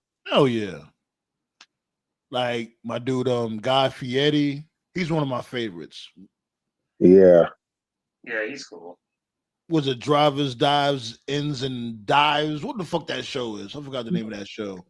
I think it's Drive and Dines. Yeah. Yeah. Where he drives up to different parts of the different states and just tries new foods and stuff. Yeah. Mm-hmm. Yeah, he came out here too. He came out here to try some burnt ends and some barbecue. Yeah, I remember it. I'm sorry, go ahead, TKO. No, I was just gonna say, like, he usually tries like food challenges too. So He do? I never seen a guy Fieri had a I want to say at AEW All In, and I think you were the one that mentioned this, saying, man, wasn't Keith Lee, not the wrestler, the other Keith Lee? Yeah, he was there. He was in the front row. Yeah, he was in the front row, and I was like, TK, put him on camera, man. Like that's good fucking PR. Like, yeah, he was like on camera, but like by accident. Yeah. They didn't acknowledge who that was. It's like, yo, come on. Like they probably didn't even know who it was. I don't know. Yeah, that's literally what I just said. Yeah. I follow him. I'm a fan. I swear, yo, TKO remind me of Truckee from Pootie Tang, yo. Oh yeah, it's hot out here too. It sure is hot. Like I literally just said that. Yo, Kang, you there? Kang. The hell this dude coked out strong go? See, people need to do a couple of lines. Brett's probably chasing him again. Thanks, Ballet. Diners, drive-ins, and dives. No, it's drive-ins, diners, ins, and dives. I think it's called. Yeah, I wasn't gonna say that because that's wild. Pause. God takes you to Flavor Town. That is wild. Ain't no grown man taking me to Flavor Town. I don't care. Jesus Christ. Oh man. But yeah, I always liked food shows. I watch food shows to this day. You know other shit that be interesting me or give me a certain point of interest when they be doing the prison meals. How they be cooking the prison meals. You ever watch that shit before? No. I've heard of people watched it though. Yo, like they would do like this is what they would do, right?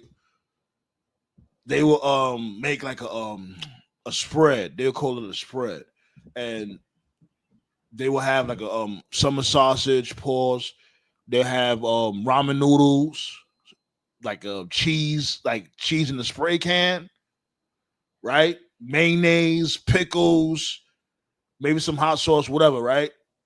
They would get a cup of hot water and put the hot water in the ramen noodles in like a plastic bag and tie the bag up and let it sit in there and let the hot water cook the noodles and shit. And then when the noodles is done or whatever, they would spread it out and put all like the condiments and the summer sausage, all that shit. And they'll eat it just like that. Wow. And mad people will be like, yo, I ain't gonna lie, this is actually pretty good. You never seen motherfuckers make prison meals? Wow. Yeah. Well, Like, I want to watch something like that. I don't know, like my algorithm is crazy. Like Yeah. yeah, like I'm telling you, watching shit, this shit is mad fascinating. And it's like, yo, y'all motherfuckers in jail turn to scientists and shit. I mean, when you got a lot of time in a cell, I mean, what else can you do? Yeah. Like they be making burritos, all that shit. I know people in jail got a longer break than we do. I know that, but Yeah. Oh man. because motherfuckers only want to eat like honey buns, only honey buns and like cookies all damn day, so they'll get creative. Right.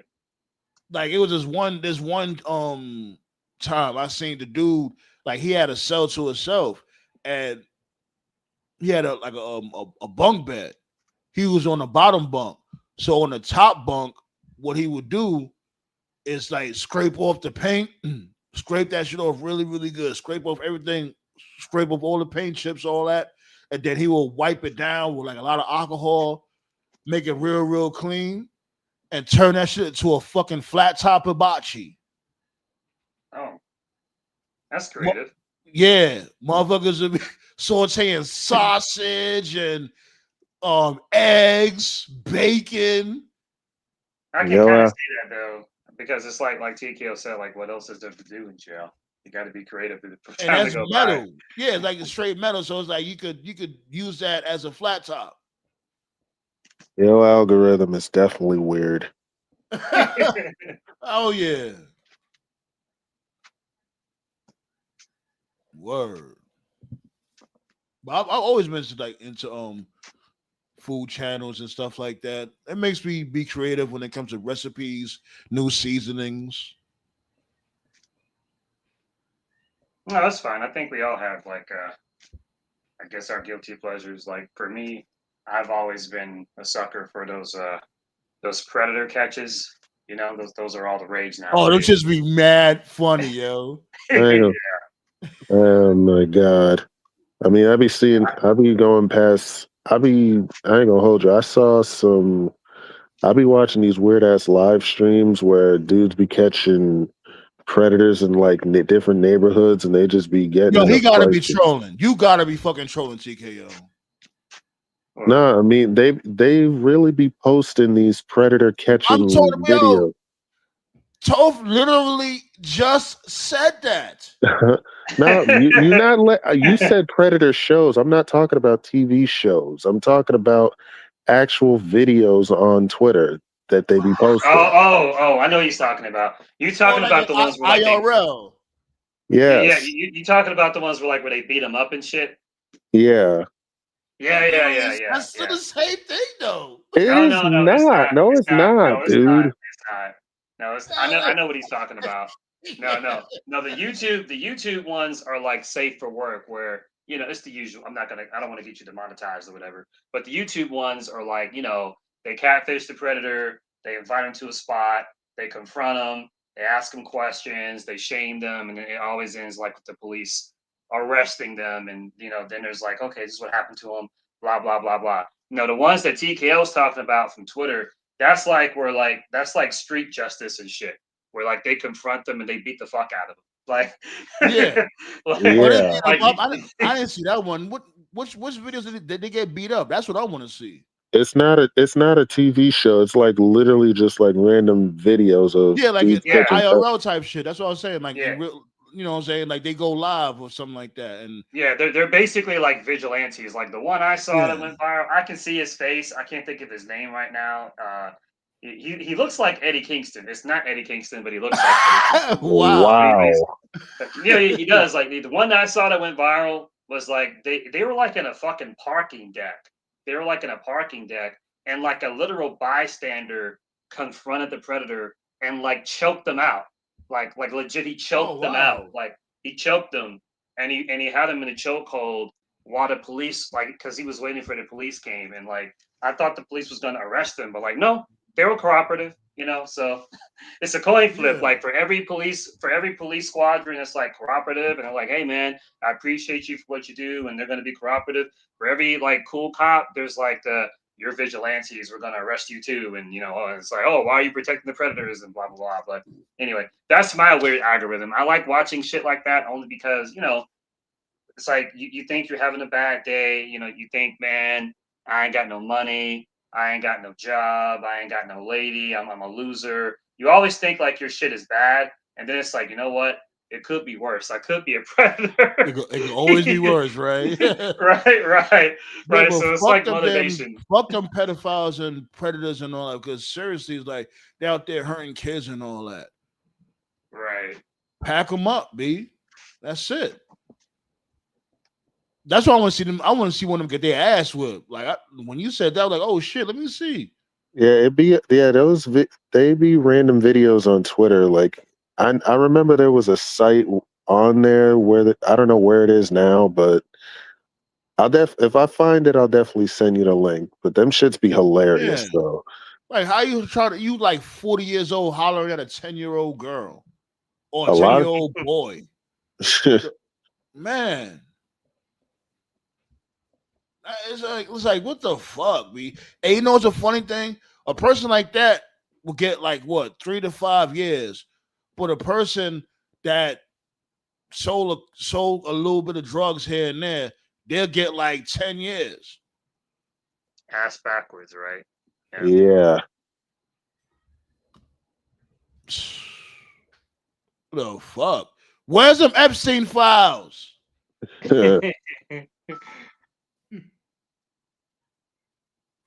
Mm-mm-mm. And they So say this that dude coked out showing that he had fell back. yeah. Okay. And they say boycotts don't work. They tried to cancel Jimmy Kimmel. That nigga came back in like what, 2 weeks? Fuck him too. Let's really be fucking real. And a lot of people are so full of shit because Jimmy Kimmel was doing blackface from before. And one person said anything in protesting that shit. Nobody said nothing.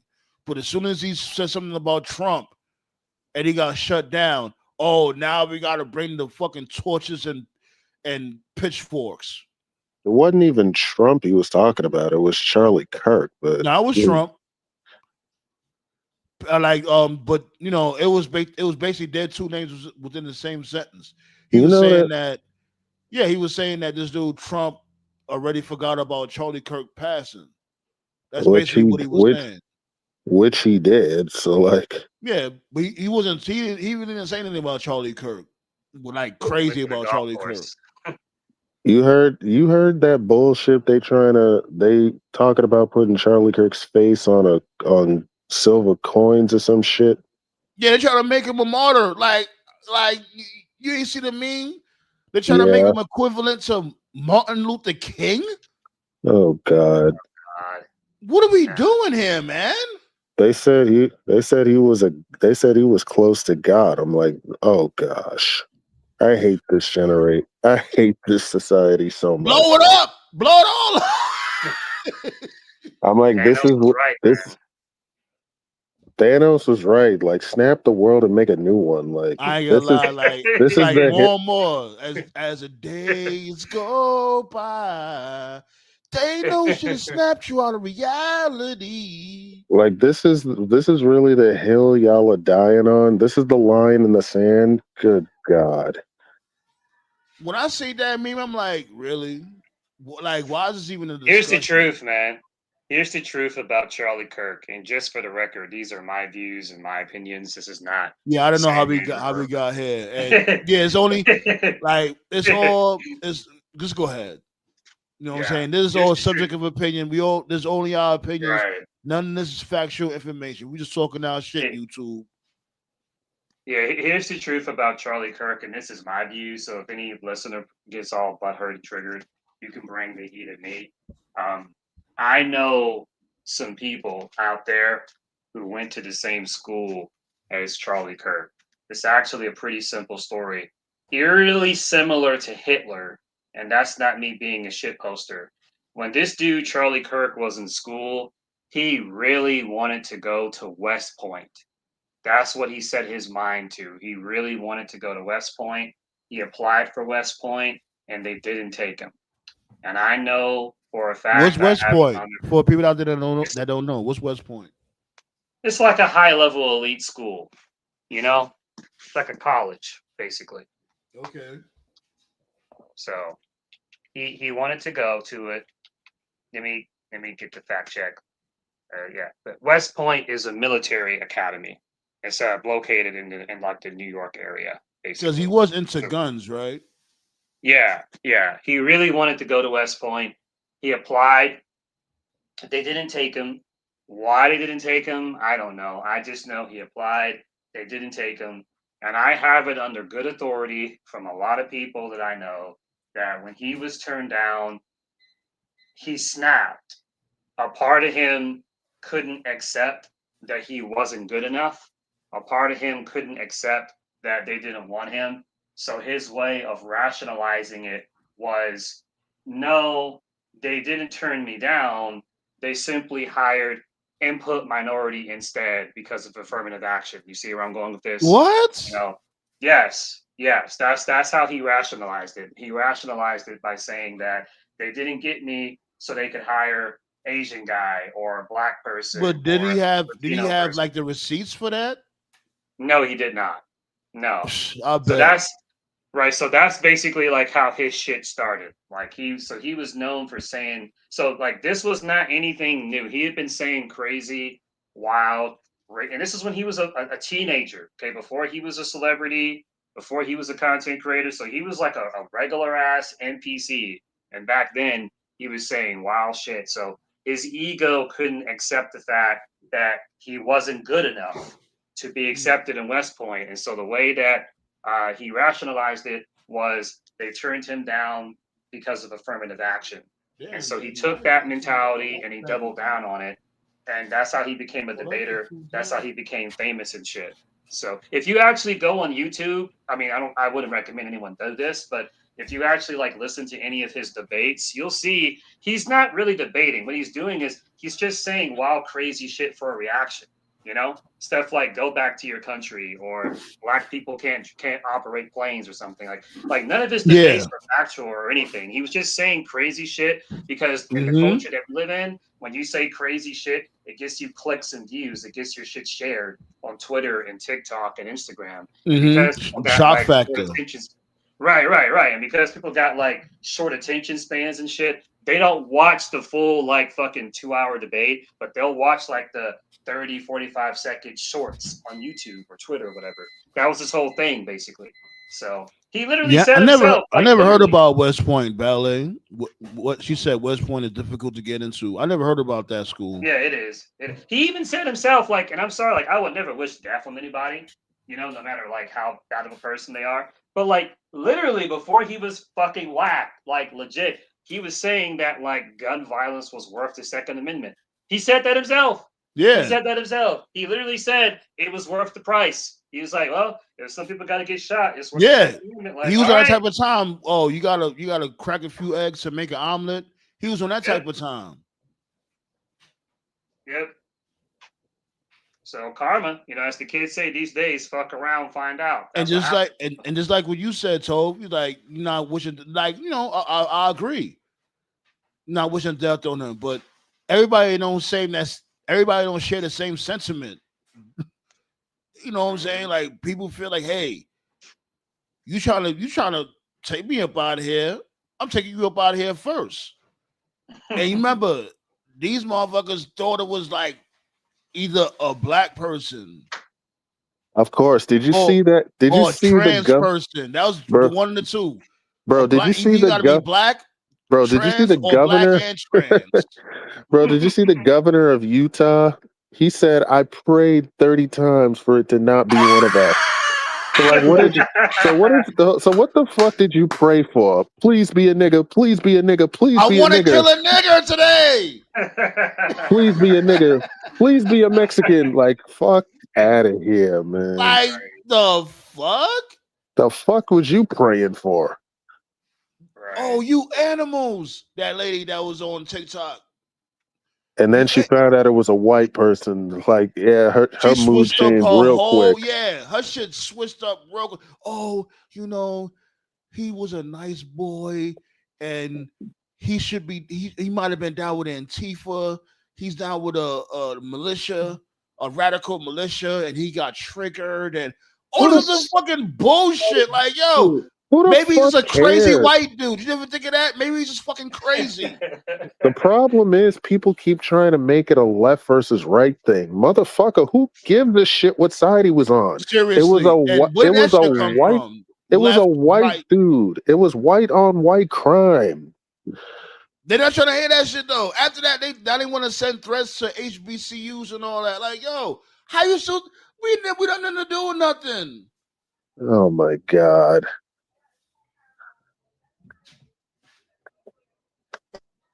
Coked out Sean, you still there? Can y'all hear me? Yeah, we can. Yeah, really clear. Oh, I was trying to talk earlier, but I couldn't. It wouldn't let me through, so I had to start my phone over. Yeah, you good. We hear you loud and clear. Okay, good. Yeah, I was telling y'all that when y'all was talking about the prison food and all that, they got big shout out to Art Dialogue. He got on DeAndre Bonds cooking up I think was prison tacos. Oh yeah, you see that, right? Yeah. They got Stacy on there making prison burritos. Yeah. That's original dope content to me, man. Cause you know, I want to shout out Art of Dialogue. He's doing his thing, And I just want to put my bragging points out there that I'm the only one to have an interview with him. Personally. There you go. Nice. Out of all the creators in the world, I'm the only one that interviewed him.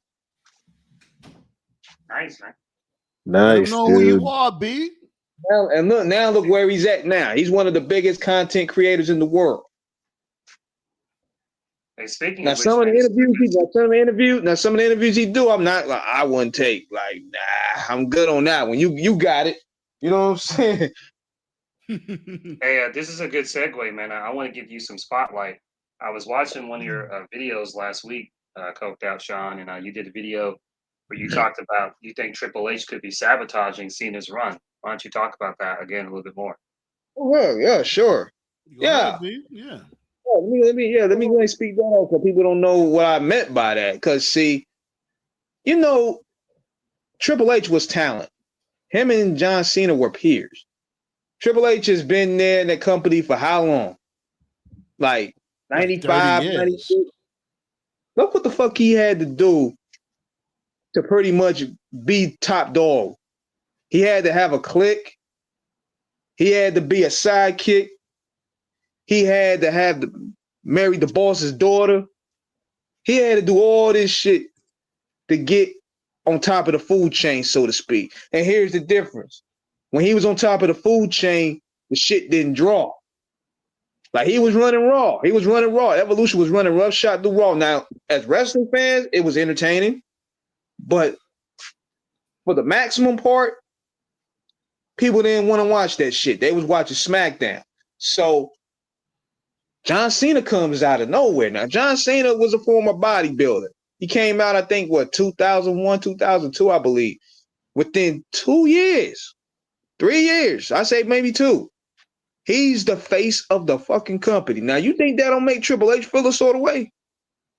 Knowing that he had to marry the boss's daughter, he had to kiss Vince's ass, he had to be a part of a clique, but yet John Cena comes through, just put on some Mark Wahlberg jeans, some pumps, and he gets over as the talent and then becomes the face later on.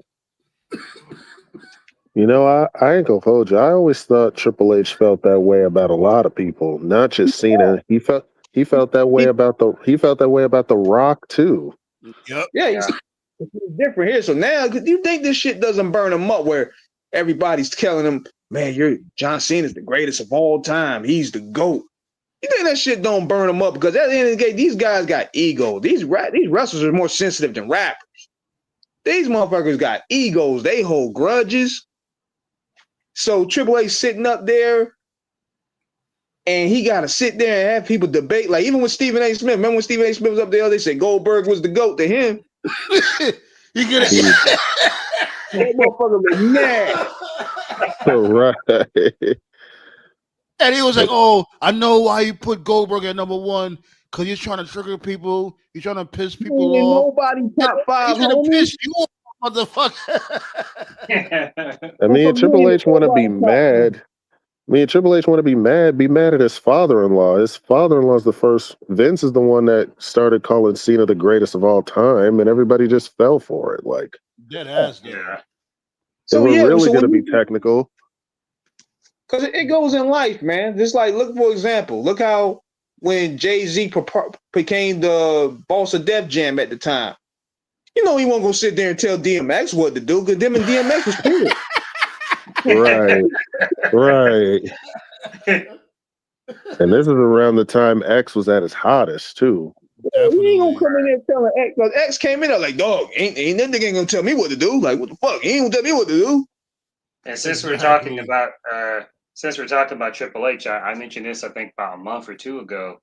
I know he's not like anyone's favorite anymore. You know, Jericho's been quiet for a while, and a lot of people seem to think that okay, he's going to be going back to WWE, and I'm just like, I wouldn't be too sure because him and Triple H they never clicked like that. Triple H was always. He always was jealous of Jericho. He always hated Jericho. He was always hating on Chris. No, it matters, Man, bro. He's the reason. Why? You know why it don't matter? No, listen. He's the reason why. You know why it don't matter? Because Punk went back. Now, exactly. Punk and Triple H had more heat than Jericho and Triple H. No, but Triple H was always trying to keep Jericho down, though. I was simply trying to say that he did the same thing with Punk. A lot of the holes that people are starting to notice about Triple H, like that shit's been there for years. I broke it down like 2 months ago when Jericho was in WWE last. Remember, he was doing that shit with Owens. You know, they did that Festival of Friendship segment where Owens turned on Jericho, and it was a really good segment. Right. That's one of the best segments they ever did in Raw history. And for those that don't know, a lot of people don't know this, and I forgot exactly the full context. I'd have to look it up. When they did the Festival of Friendship segment, for whatever reason, Vince wasn't there that day. I forgot why. He was always there, but he wasn't there that night. Triple H was the one that was there that night. Triple H did not want to do the Festival of Friendship segment. He wanted to do, like, remember that segment they did, what was it, like 2002, where Shawn Michaels was attacked? It was a mystery attacker. Then they revealed it to be Triple H or something. That's what Triple H wanted to do. It was gonna be like one of those segments where Jericho was gonna be found backstage unconscious. It was gonna be like a show long angle. Then it was gonna be revealed to be Owens in the end. And then Jericho was like, "No, I don't want to do that. I want to do the Festival of Friendship." And even Owens was like, "Yeah," like he believed in it and was like, "Yeah." But apparently Triple H didn't want to do it. And as the story goes, Triple H and Jericho were like fighting all day, like intense, heated arguments. And finally, in the end, Triple H was like, fine, whatever, do the segment. He really thought the segment was going to suck. He didn't think it was good. So then they did the segment, and it was fucking great. Remember, this was when Black and Gold NXT was like red hot. This is when they were like destroying the main roster. Yet Triple H didn't want to do the segment. And then if you remember, after he left WWE, he did the Jericho Cruise. He pitched the Jericho Cruise to Triple H. The Jericho Cruise was not supposed to be an AEW thing. It was supposed to be an NXT thing. He pitched it to Triple H, and Triple H was like, nah, I'm good. Okay. So like, all right. So it's just like, I don't know, man. So I guess what I'm trying to say is like, if you go down the rabbit hole far enough, you'll see that there's many times in the past where like really good creative ideas have been pitched to Triple H, and he's just like, no. Yeah, a lot of times. Yeah, he turns them down. So this isn't new. Like this stuff it's been happening for a while now. It's just now it's getting to the point where like even the casuals are starting to notice it. You know, like even the diehards and the bootlickers are like, yo, what's going on here, man? Like I just love the fact that ESPN is exposing the bullshit. Charles go out to ESPN. See, motherfucker, see. See what he tried to do? He tried to give himself an image makeover when he took over NXT. You know, when everybody call him Papa H and all that bullshit. Because that's what you got to do with the new generation. I'm like, all right, I'm gonna keep away the talent that I buried and destroyed in the past. I'm gonna revamp my image as Papa H. I'm looking out for the youngsters. Now you were seeing your whole hand. That was just all a mask. Because he wasn't the one that was booking the show. We debunked the shit right here at the table. Yeah. So basically, you Master P without beats by the pound. Yo, remember, these are the motherfuckers that was booking the show. It was this dude, A-Train, it was William Regal, and it was Ryan Ward. Yep. They booked NXT Black and Gold. Triple H just put a stamp on it. Yep. All he did and now everybody gonna sit there and say it ain't Triple H fault. But I'm like, man, look, he put his name on the credits. Right. Top billing too. He's top billing. If you notice on the credits, you see Paul Levesque name first, then Lee Fitting. Yep. All in the videos. The only black talent. Even on the promo video, the promotional video for Mania 42, it's him doing it. Motherfucker. I could throw him off that fucking roof that he's doing. Yo, the only black talent that he actually tried to help, and to his credit, it worked. The guy fucked it up was Velveteen Dream. He did help Dream. He helped him with his promos and his presentation and shit. You know, Patrick Clark did talk about that.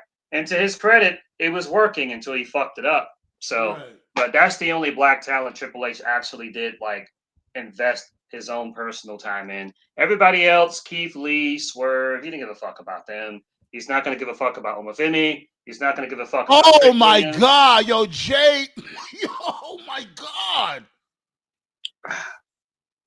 I see what y'all talking about. Jay Gusher is insane. Y'all didn't see what happened earlier tonight on SmackDown? Oh yeah, I saw where she got busted open. Yeah. It's insane. She is leaking. I ain't gonna lie. That makes her look a little badass. She might have needed that little color. Especially her catching Nia Jax with that Samoan drop on the steel steps. Yeah, she's getting better. She's getting better for sure. I hate the fact that they put them in the same clothing, her and Tiffany Stratton. That is kind of strange. Yeah, I noticed that. Like they're a tag team or something. What the fuck was that? Are you talking about the botch? Yeah, the referee botched. Yeah. No, she did it. That was Nia Jax. Oh God, this is a mess. Now it's a mess. That was on Nia Jax right there. Is she concussed? I hope Nia Jax ain't concussed. I think what was supposed to happen was Jade was supposed to break up the fall, but she did not. That's what happened. So Jade's probably concussed. Yeah. Yeah, she's definitely concussed. Yeah. That Tiffany was nasty. Tiffany hit Nia with something. She pinned her, and the referee counted 1, 2, and Nia's eyes were looking up like she was waiting for Jade to interfere, but she didn't. So, yeah. But it's like, Nia, you see that she was busted open. Yeah. Improvise. Because as far as I know, you see that, right, Ballet? Ballet was like, that was bad. Yeah. As far as I know, in WWE, every company has different rules and stuff. And WWE, as far as I know, referees are trained to count like a shoot. So they're aiming for the 3 count every time they count. It's on the wrestler's discretion to kick out. If the match is not supposed to end, that's on them to kick out. And if they're going too long and they got the earpiece, so they'll tell the referee to communicate, okay, you guys got to go home. But essentially, when the referees go for a count, it's the discretion of the wrestler to kick out. They're not going to tell the wrestler to kick out. The wrestlers know to cue themselves when it's time to kick out. So I think Nia was waiting for Jade to break up the pin. And this is shit I'm talking about here, right? My bad, my dude. I just have to say this shit before I forget about it. This one I'm talking about with Crown Jewel throwing monkey wrenches and shit. Because now we're getting this fucking Stephanie Valkyrie and Tiffany Stratton match, what could have been a really good match later on. We don't need this match right now at all. But now we're getting it because of Crown Jewel. Should be for War Games. Not even that. A match like this could have been saved for next year. This is way too fresh. This is what I'm talking about with Crown Jewel throwing monkey wrenches and shit, man. It That could be Saudi worse. Arabia deal. That Saudi Arabia deal should have never fucking happened. It should have never worse, happened. man. It could have been worse, man. They could have wanted Jim Duggan and Hulk Hogan versus Yokozuna and Mr. Fuji. Oh, you know they want Duggan to pull up. You know they're gonna want Duggan to pull up. And You like, y'all want to see that? Y'all ain't seen that motherfucker lately? Shit. That's what I would have been. I'm like, that because see, I was hit that thumbs up, Hacksaw Jim Duggan style. For the Sheiks, they behind in time, and you know Triple H be sweating bullets when they be presenting them names. Oh, let me get the Ultimate Warrior. Know about that one. And I'm just so yo. What about the ESPN, Macho Man? Round of applause, B. That's all I gotta say when it comes to ESPN for putting this dude in this fucking place. We need the Macho Man, Triple H. We need the Macho Man.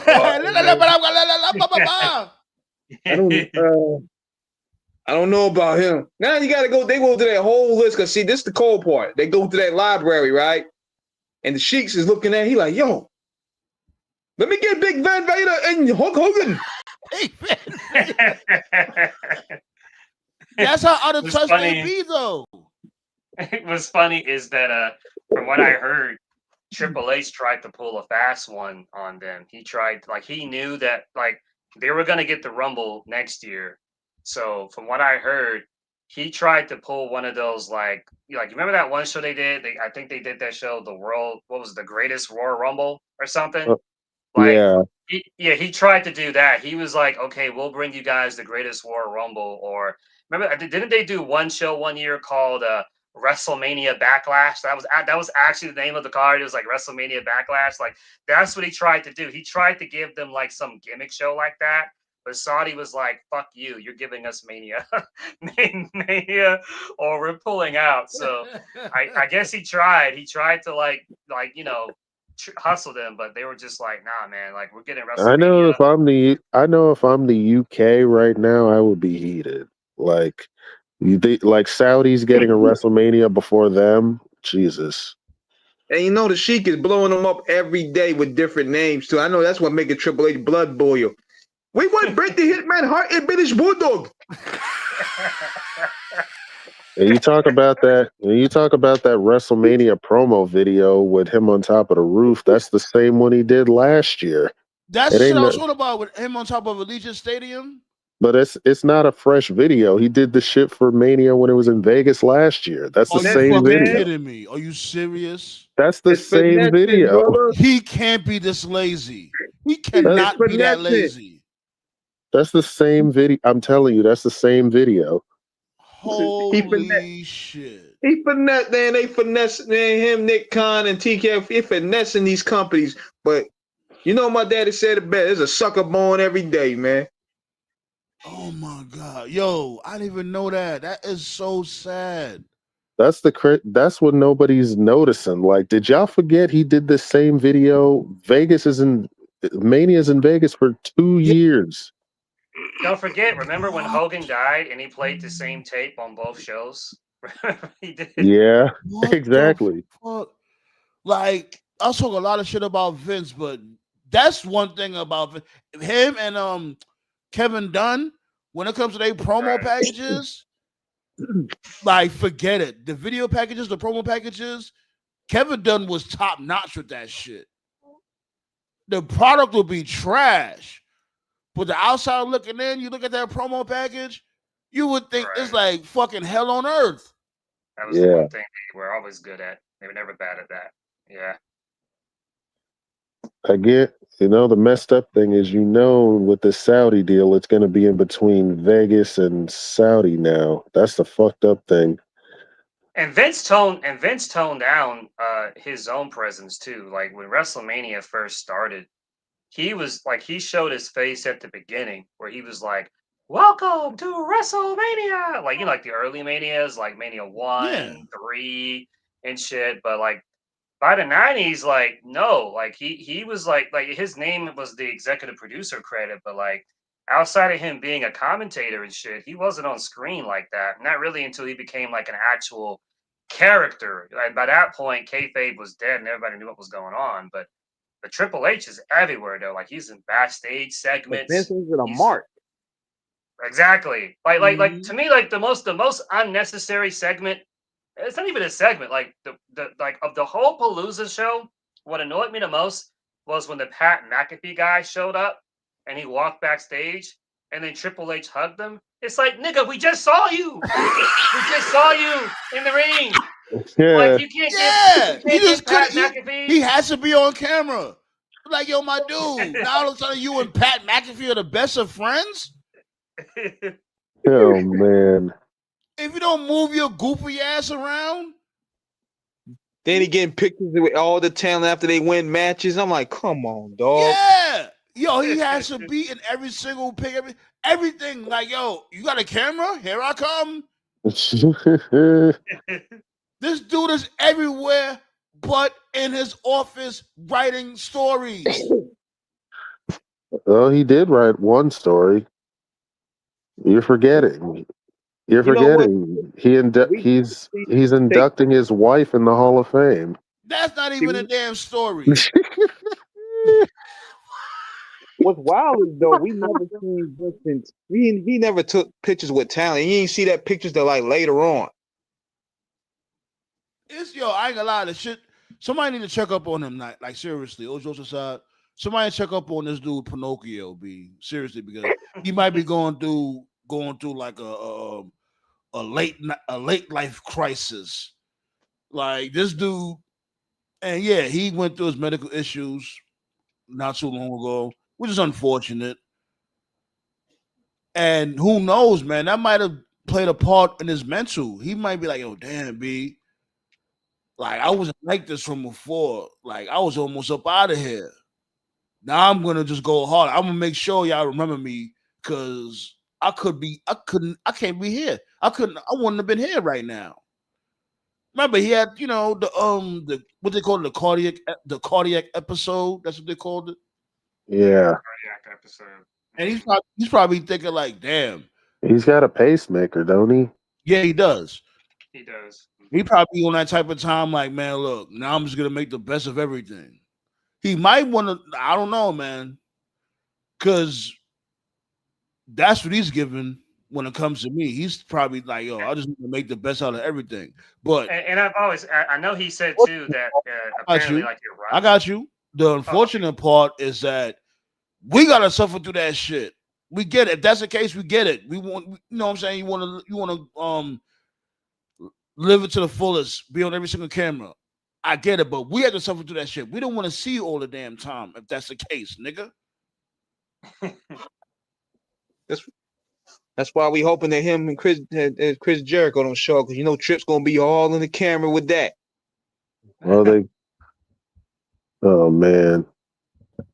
And they about to announce John Cena's last opponent sometime next week, so get ready for that.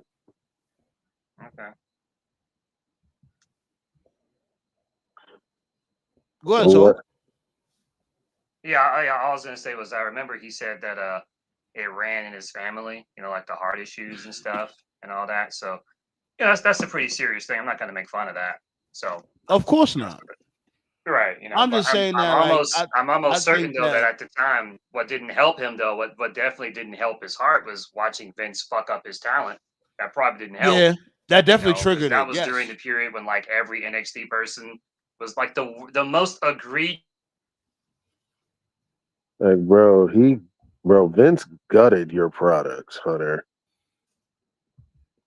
Remember, I used to lose my mind on these shows over that shit. And he would just keep caping for Vince. He would attack us. Happened back in fucking Tupelo, Mississippi. I'll never forget that. Like, no one knew who the fuck they were. No one knew who DIY was. It was like, what the fuck are we doing? Oh my God, I will never forget what they did. Like Vince purposely brought DIY, Ricochet, and Aleister Black at the same time, while Gargano and Ciampa were still in a blood feud for the NXT title. Right. He put him in a DIY tag team and just threw him in the main roster to go up against the Bar. I know Ciampa and Gargano were like, "What the fuck is happening here?" So us that black and gold loyalists, we lost. Like, yo, wait, what? Because remember, it was no warning, no nothing. It's like 1 minute we watching a match between him and Gargano, and then suddenly on SmackDown they're DIY. Like, And the crazy thing about it is they weren't even. And the crazy thing about it is they weren't even coming out together. They were coming out separately. It was so weird. It was just so random. We never got no lead up towards it. Anything. I think the one where I gave up was when they called up Bobby Roode as a face. That really confused me. That made no sense. I mean, it was the music. I think it was. That's what Vince said. TKO. Vince is like, oh, because people love the music, so why not have him as a face? Yeah. Damn, Bobby Roode, man, what could have been? Yeah, it's really sad. Like Bobby Roode, he would have been a great mid Carter on the main roster. He would have killed the mid card. He really had everything. He had the look. He could talk on the mic. He had the interest music, and he was really good in the ring. He was really, really good in the ring. He wasn't average. He was good. The It Factor. Pause. Yeah, the It Factor, man, that was one of TNA's best runs. Oh yeah, for sure. For sure. Rude 2012. That's like one of the best heels you'll ever see. He had everything. Like I seen him in IRL. Like 3 matches. I seen him in like 3 matches. He's really that good, B. Yeah. Like it's different. It's different watching him on TV than watching him in real life. Yeah. When I think of Bobby Roode, I always think of Kevin Nash on his his podcast Click This when he first joined TNA. This was like in the Asylum days, so he was in a locker room. He saw Joe What's good, Tyler? and Daniels and all them. But when Nash saw Bobby Roode for the first time, his first words were, "Why the fuck are you here?" Because even Nash knew. He was like, "You're too good for this place." Right. Yeah, they go to the link right there, Tyler. You can pull up if you want, but when you backstage, turn your camera on when you backstage so I can see who you are. And then when I see who you are, you can just turn your camera back off and I'll pull you up to the table. Oh man. Yeah, Tyler been in the chat for a long time now. Yeah, what up, and Tyler? He represent the Red Kingdom. Oh, you out here though? So I'm in the Red Kingdom too. Welcome to the Red Kingdom. Red Kingdom. Welcome to the. Yeah, I don't know. Yeah, y'all don't know about that. That's some other shit. I don't know about that. It's my dude Tech 9 right there. I love Tech 9. The hell? Yeah, that's his theme music. That's his theme music for the Kansas City Chiefs. Looks like what's her name? Had to forfeit the Knockouts Championship. What, Ash? Yes, Ash Van Ellicott. Yeah, anybody watch Victory Road? What's going on at Victory Road? Is she injured? What happened? How'd that happen? I know. So. I mean, I know she was supposed to fight Masha Slamovich tonight, but Masha's legal issues prevented that. So yeah, was she biting and beating up her boyfriend? Yeah, she was. Apparently he was abusive to her as well. So I don't know. That's what that toxic shit. Because that's what her statement tells me. Like, so I don't know.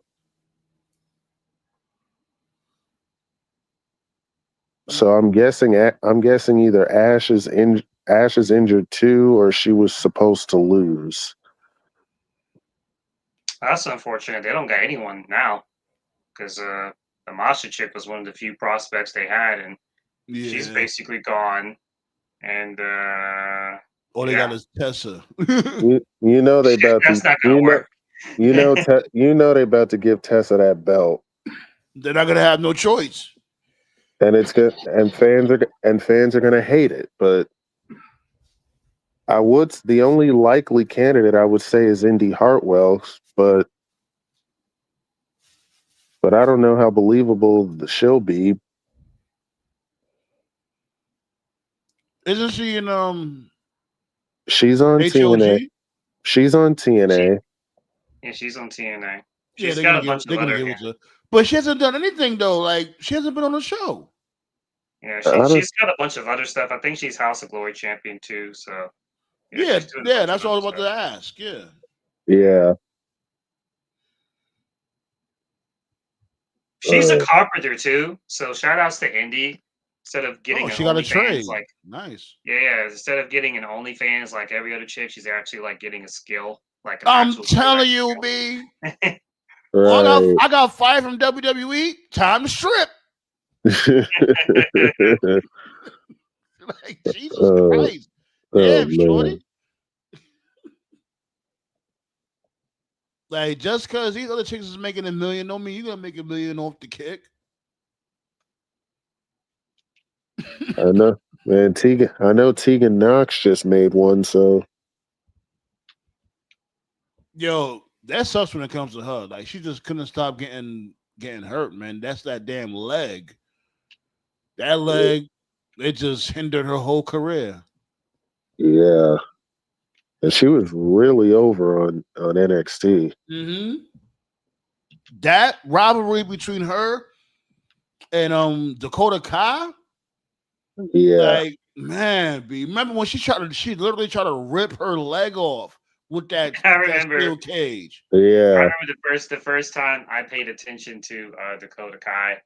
I was like, oh, what a nice looking girl. She looks like she's really nice, and she fucking turned heel. She turned. Yeah, when she turned heel, forget it. Yeah. There's that War Games match when she turned heel. I was like, she looks like a nice girl, and she. I You know what it was? this shit Shayna Baszler drove her crazy. back. Shayna Baszler kept fucking with her. All those weeks of ass kickings from Baszler will do that to you. Yeah. Oh man, Speaking of Shayna. ass kickings, you know I got the bum out of the day loaded up in the chamber right now. Let's pull it up on a super duper highly expensive Counciltron early. While you do that, shout outs to WWE Vaults. You're a GOAT channel. Finally, you uploaded the Gunther Ilya Dragunov match that I wanted to see. Oh, word? Okay. Yes, the one on NXT UK in the empty arena. Yeah. Oh, okay. I'll check it out. Oh, I remember this. Oh God. The very first pedigree. Oh my God.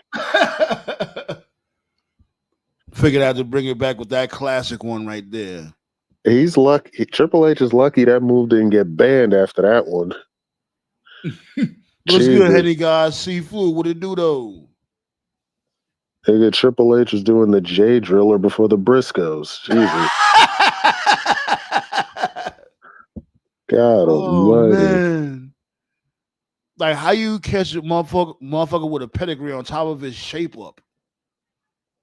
Jesus. Mean. Yeah, B. So fucking AJ, man. AJ, I ain't gonna lie. I'm gonna be really sad when AJ Styles retires, man. Like he's definitely on my Mount Rushmore. We're gonna talk about GOATs. AJ Styles is the GOAT before John Cena. I don't care what nobody says. I get John Cena is more of a popular person, but I think AJ Styles is more of the GOAT than John Cena. Yeah. It's gonna suck Gay when community. Sorry. Yeah, I said what? Yeah, that one time AJ was on Observer, the gay community. That's my favorite AJ moment. The gay what is it? What he said about the gay community? He was. It was a joke at the time. He was on the Observer. Yeah. He called in. And there was some trolls talking. There's trolls. Like when you get bored, like when the show's over, it's like a 1 minute clip. Put in AJ Styles gay community. He called in on the Observer, and then some troll was like, "Hey AJ, how do you feel about your popularity in the gay community?" And AJ was like, "The gay community." Well, he was mad. Yeah. How dare you gays like me? I'm not gay. Yeah, man. AJ's great though. Yeah. Hell yeah. It's gonna suck when he leaves. And I just posted it in the. I was gonna post it in the chat, but John Cena, AJ, and Tanahashi are all hanging it up by 2026. That is crazy. I heard of Tanahashi before. I heard about him. Yeah, he's hanging it up. Is he in AEW too? He's in New Japan. Oh. I wonder if AJ can do the spiral tap one last time on his last match. I wonder if he can still do the move. I was saying this. I really hope he could do 1 year in AEW. Why? Just 1 year. I would not mind seeing AJ Styles in AEW for 1 year. I would have loved to see AJ versus Omega now, but yeah, it would have. AJ's pretty much. I'm sorry, you go on. No, I was just saying it would have tied everything together. Yeah, all I was gonna say is AJ's pretty much like he's not the last, but he's one of the last like journeymen. Like he's one of the last wrestlers that like basically just went everywhere. Like he was appreciate the likes. Thank you. He was an indie guy, was in WCW near the end, was in TNA, Ring of Honor, back and forth, mostly TNA, was in PWG, went to New Japan, went to WWE. Like it's like he worked his way up. He basically like went everywhere there was to go. So evolved his style, changed his look. Always had a good theme song. All his theme songs are great. All his finishers were great. Great markability, phenomenal one. Yeah, man. Yeah, he's basically he's on my Mount Rushmore, B. Him and Bret Hart so far is on my Mount Rushmore. Him and Bret Hart. Yeah. I remember like when he debuted at the Rumble. I remember like I knew people who were like crying because they never thought it would actually happen. They never thought like, wow, AJ in the WWE, and he had a good showing too. Like they didn't job him out. I think he was in the Rumble for like 25 minutes, 30 minutes, something like that. Yeah. And they really and Vince really didn't think anybody would know him. Good God. You know who else is on my Mount Rushmore? Mm-hmm. Let me show you right now. Give me 1 second. You already know, B. Roman Reigns. Really? Okay. You already know, B. Early with it.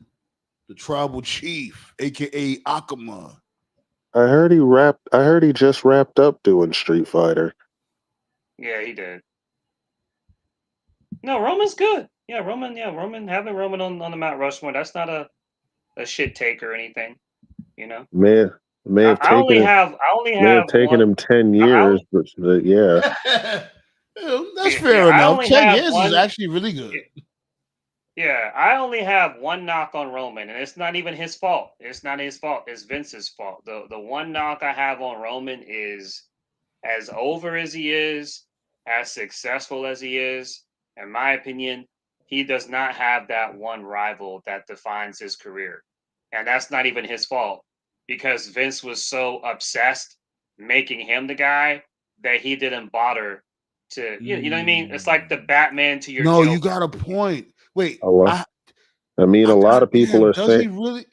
A lot of people are saying it's Lesnar, but I don't Yeah, think it would so. be Brock by Yeah, default. It would yeah, have to yeah, be. Brock, It would have to be yeah. Brock by default. Yeah, just because they didn't push anybody else.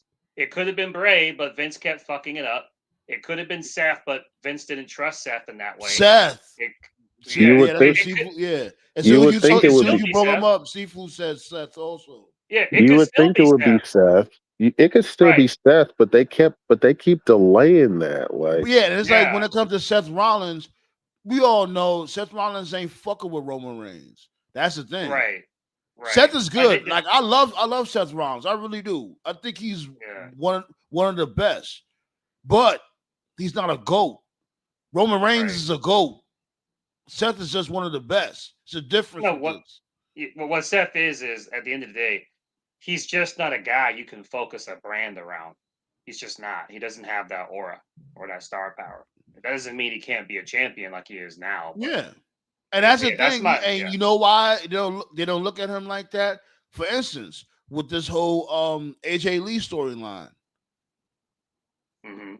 You know what I'm saying? This dude over here scared to death of AJ Lee low key. We see the build to this match. It's like, yo, Seth Rollins, like, first of all, she should be, that's like Stone Cold being scared to death of Lita. Right.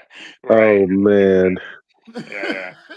I think if circumstances were better, Roman's if Roman's Batman, I'm gonna use the Batman Joker analogy. Under Yeah. a better world, I think his Joker was supposed to be Bray, but Vince kept fucking it up. Because I know Roman's Bray Roman was. Reigns and Bray Wyatt. Yeah. I think that could have been his dance partner, but Vince Actually, kept the, fucking the it up. story wasn't that bad though. I Like, thought Roman's matches with Bray were pretty solid for the most part. yeah, like him Yeah. and then him basically doing the whole creepy bedtime story shit to his family and all that. The anyone but you stuff was actually I thought it was cool. In fact, I will even say this: their best match was that Hell in a Cell match they had. It was Blaze, I decent. still remember Austin beating the crap out of Lita with that shit. Right. Oh That's God! what I'm saying. These motherfuckers sitting there, y'all staying having a face off. Seth Rollins and AJ Lee, y'all having a face off, and she's saying this and that. What? From Yeah. before anybody else? Like, I'll even bring it to some the current day.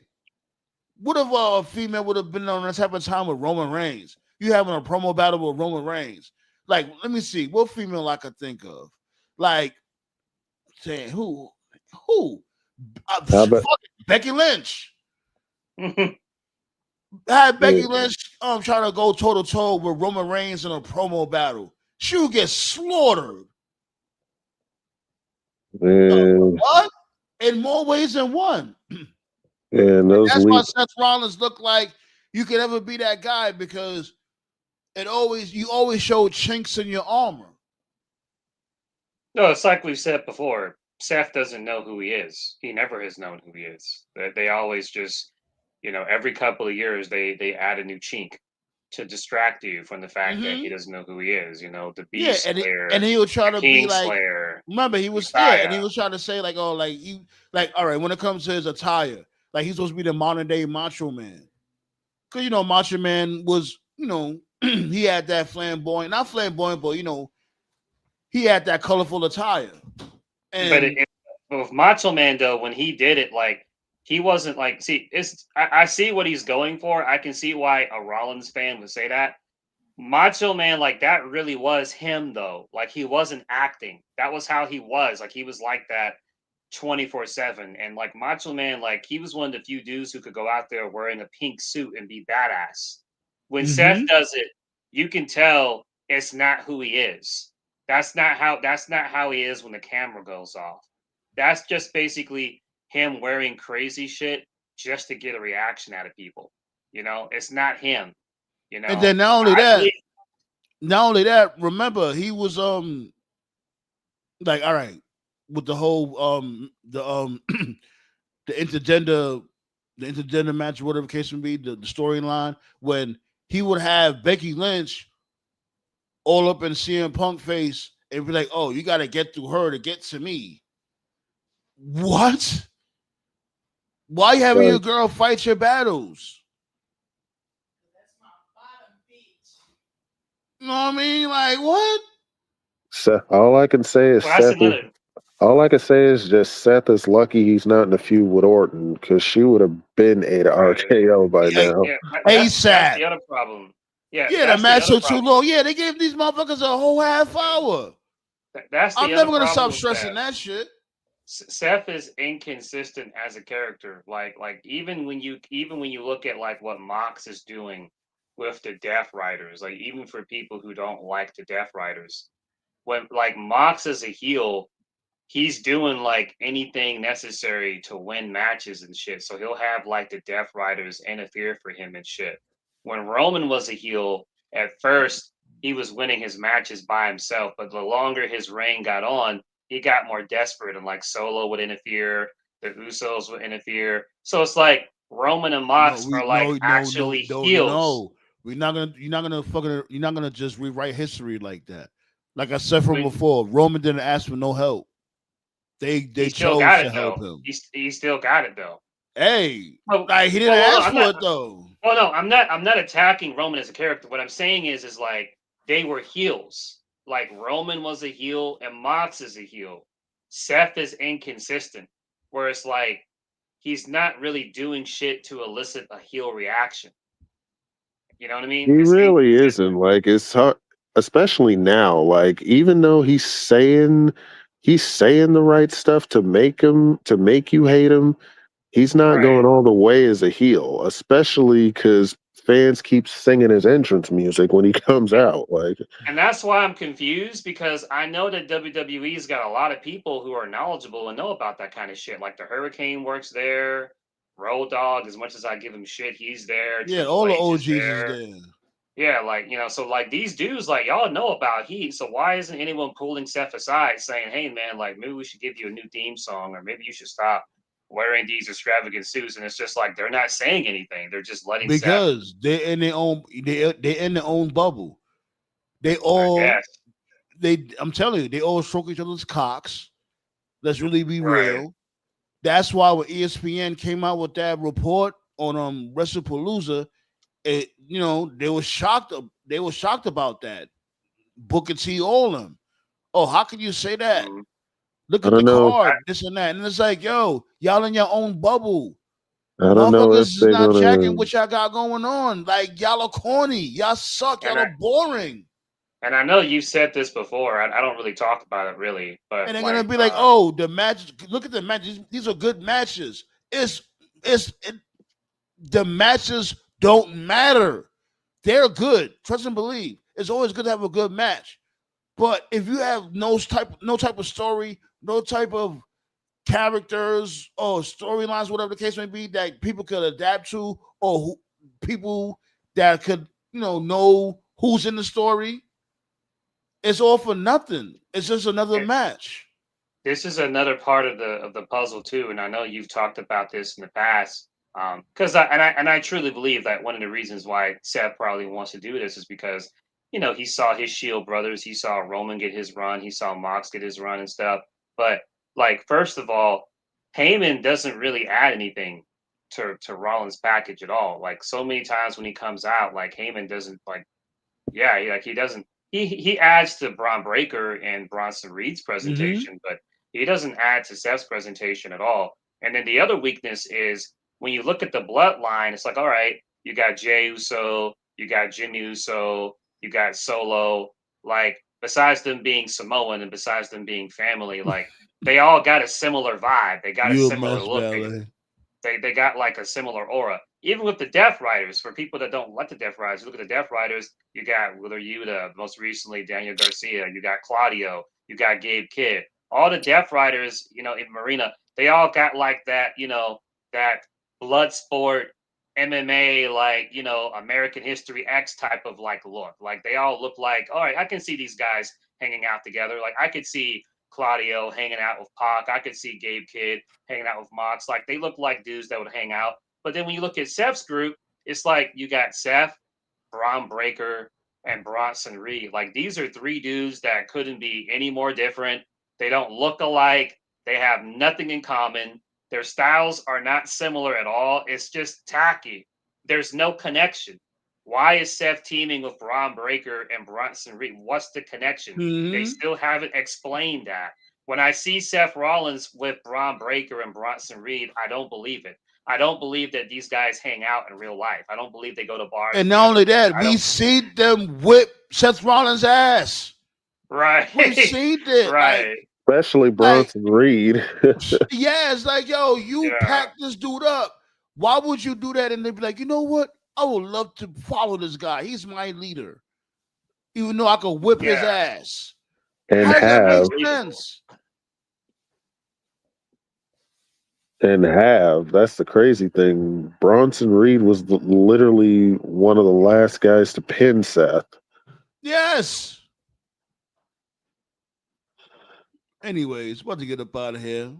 Another good show in the books and all that. I want to do some gaming content this whole weekend. Not gonna lie, it's been a long time. Got to feed the algorithm. You already know how I give it up. Talk your shit before we get up out of here. Yeah, man. I'm dropping a new music video on October 13th. Continuation of Rock My World. It's going to be dope. And I'm also going to drop I'm also featured on a new song that's going to be dropping on September 30th. So be on the lookout for that. All right.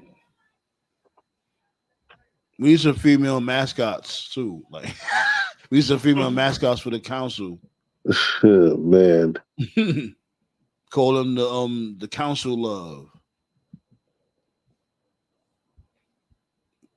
But yeah, B. Let's get up out of here. Oh, matter of fact, did anybody watch Victory Road? And you got the NXT pay-per-view tomorrow? Oh, No Mercy. I forgot about that. Yeah, there's an NXT show tomorrow. I can pull up the Victory Road card to see what Yeah, happens. let's pull up real quick. My bad, y'all. Honestly, I completely didn't. We got to give them the news. We got to give them the news. I did not know TNA was doing a show. Yeah, you know what I'm 11 saying? matches. We are a wrestling channel over here. You know what I'm saying? We report most of the wrestling, half of the wrestling. It's not only WWE and AEW. Try to. All right, I'm just looking through some of this. All right, so it looks like Santana beat Ridge Holland. Mustafa Ali beat Moose. Really? So when it comes, I guess when it comes to that match, the Order 4, they're supposed to have like a special request or something like that because they're supposed to be having a hardcore match at Bound for Glory. Order 4 and what's these dudes' names? Moose's Peoples. The System. System. Yeah, Order 4 and the System. They're supposed to have a hardcore match or a tag match. But Ali been racking up some serious wins. I mean, are they prepping him up for something? Yeah, I fucked with Order 4 when he had him looking like the president. I like that. Yeah. Yeah. Matt Hardy beat AJ in a tables match. AJ still working. I'll give him that. Who? AJ. AJ Top Francis. Top dollar or bottom dollar, whatever. Bummy dollar. He's been trying though. He's been trying. Yeah. And did y'all see that promo between the Hardys and 3D, the Dudley Boys? Yeah, they're fighting him in a tables match. And Bound for Glory, yeah. I ain't gonna lie, it was a pretty decent promo. I do like how they brought up their first table match in 2000 at the Royal Rumble. That shit was wild. Mm-hmm. Okay. Joe Hendry beat EY. Ash by Elegance forfeited the Knockouts Championship, so they had a singles match to determine the new champion. Kalani Jordan beat Lei Ling. Special guest referee was Indy Hartwell. So Kalani Jordan is the new Knockouts champion. Alani Jordan from NXT. I guess. Is she a black chick, right? I think so. Yeah, according to what I'm Kalani looking jo- at. Yeah. yeah, she's from NXT. So they basically they had one NXT woman give it back to TNA, and then another NXT chick won it back. I mean, not to say Kalani Jordan doesn't deserve to be champion. I like her, but it's still I mean, wild. they don't got. I mean, I don't follow the product, but I can tell you they don't have anyone else because Masha Slamovich was the only prospect they had, and it looks like she's done. Over And here Match My Elegance, biting on motherfuckers. She's right? Yeah, like just And because you look like Blanca from Street Fighter, don't mean you have to be like Blanca from uh, Street Fighter. that's yeah. really like one of the areas where TNA is really struggling because they used to be like the standard, for women's wrestling, but like they really fell off there, so they got a lot of work. Kazarian beat Steve Macklin. Really, Well, he And won the belt. he won the yeah, title from Steve Macklin. Wow. yeah, Seriously? yeah. Get the Hmm. fuck out of here! Wow. Well, Yeah. You know what? He Frankie deserves it. Kazarian is. They didn't give him the TNA World Title, so Yeah, hey, the king of TNA. I Hold on, let mean, me see real quick. Kazarian's another one that should have got a world title reign, just like Daniels. I ain't gonna lie. I agree. I agree, and I like this new thing he's doing with the whole King of TNA shit. It makes him more charismatic. And the main event of the show, Leon Slater beat Myron Reed to retain the X Division title. Hey, shout outs to Myron. I used to watch him in MLW all the time. Nice to see him getting work. Well, he just married Killer Kelly, so hey,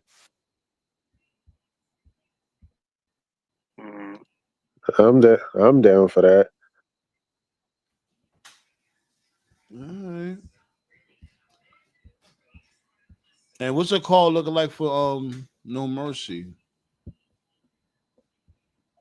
Uh, That up. Let me look that up. I don't know who Yeah. anybody is, but I can read the card for you guys.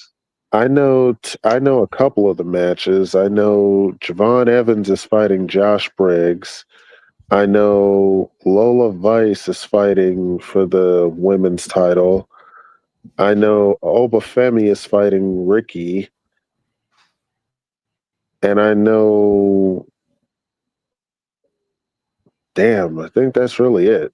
I think that's Looks all I like know. according to the other matches is Jordan Grace is facing Mariah May, Blake Monroe in a weaponized steel cage match. Okay. Ethan Page is defending the North American Championship against someone named Tavion Heights. And Sol Ruka is defending the Speed Championship against someone named Laney Reed. So, I six forgot Who matches. the fuck is I, Laney Reed? I I don't have know. no clue. I think she's somebody from Evolve, if I'm not mistaken. Oh, okay. Oh, they're making the speed title a thing, so Tavion Heights. That name is terrible. Tavion Heights. What the What? Yeah. I think that might be his real name because he defied his mom's Soul Ruka. I hear a lot about Soul Ruka. I never really watched any of her she's matches.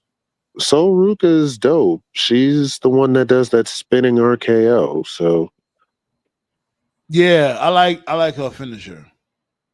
Was it the Soul Clips the the Soul Snatcher. Soul Snatcher, yeah.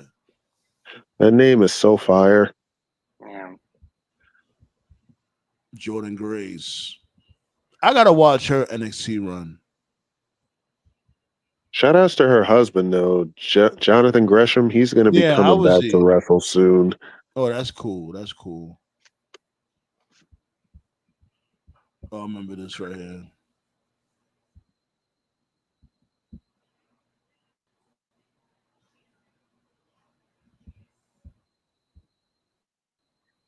I like it. I think it's interesting that they got Pull Blake apart, doing. bro.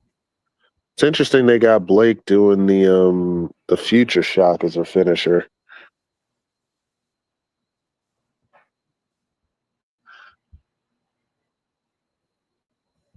Hmm.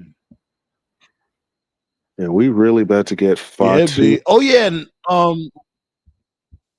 fucking I ain't gonna lie, I like that the TNA invasion right there, what they did when they pulled up the NXT. That was cool. You know they're gonna do an invasion I like pay-per-view now, right? Oh, ballet like Tavion Heights.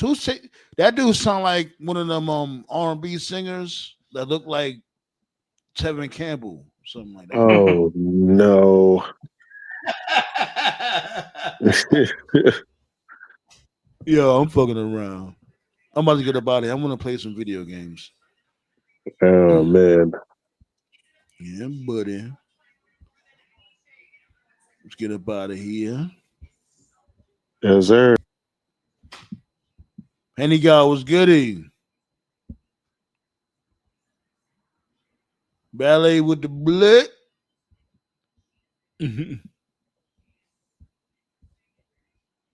Appreciate y'all, B. What's good, Black Star?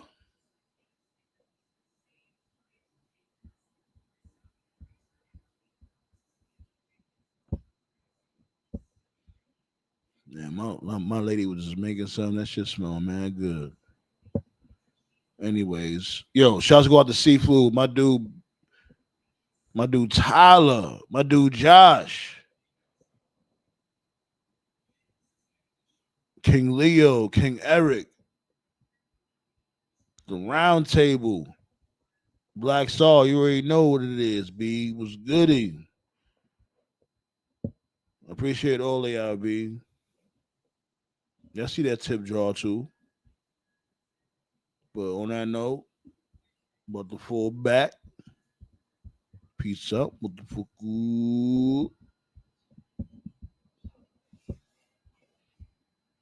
Feel the explosion, burn from fire. I'ma lose it when I tell that nigga turn it up. Nobody in here have an empty cup.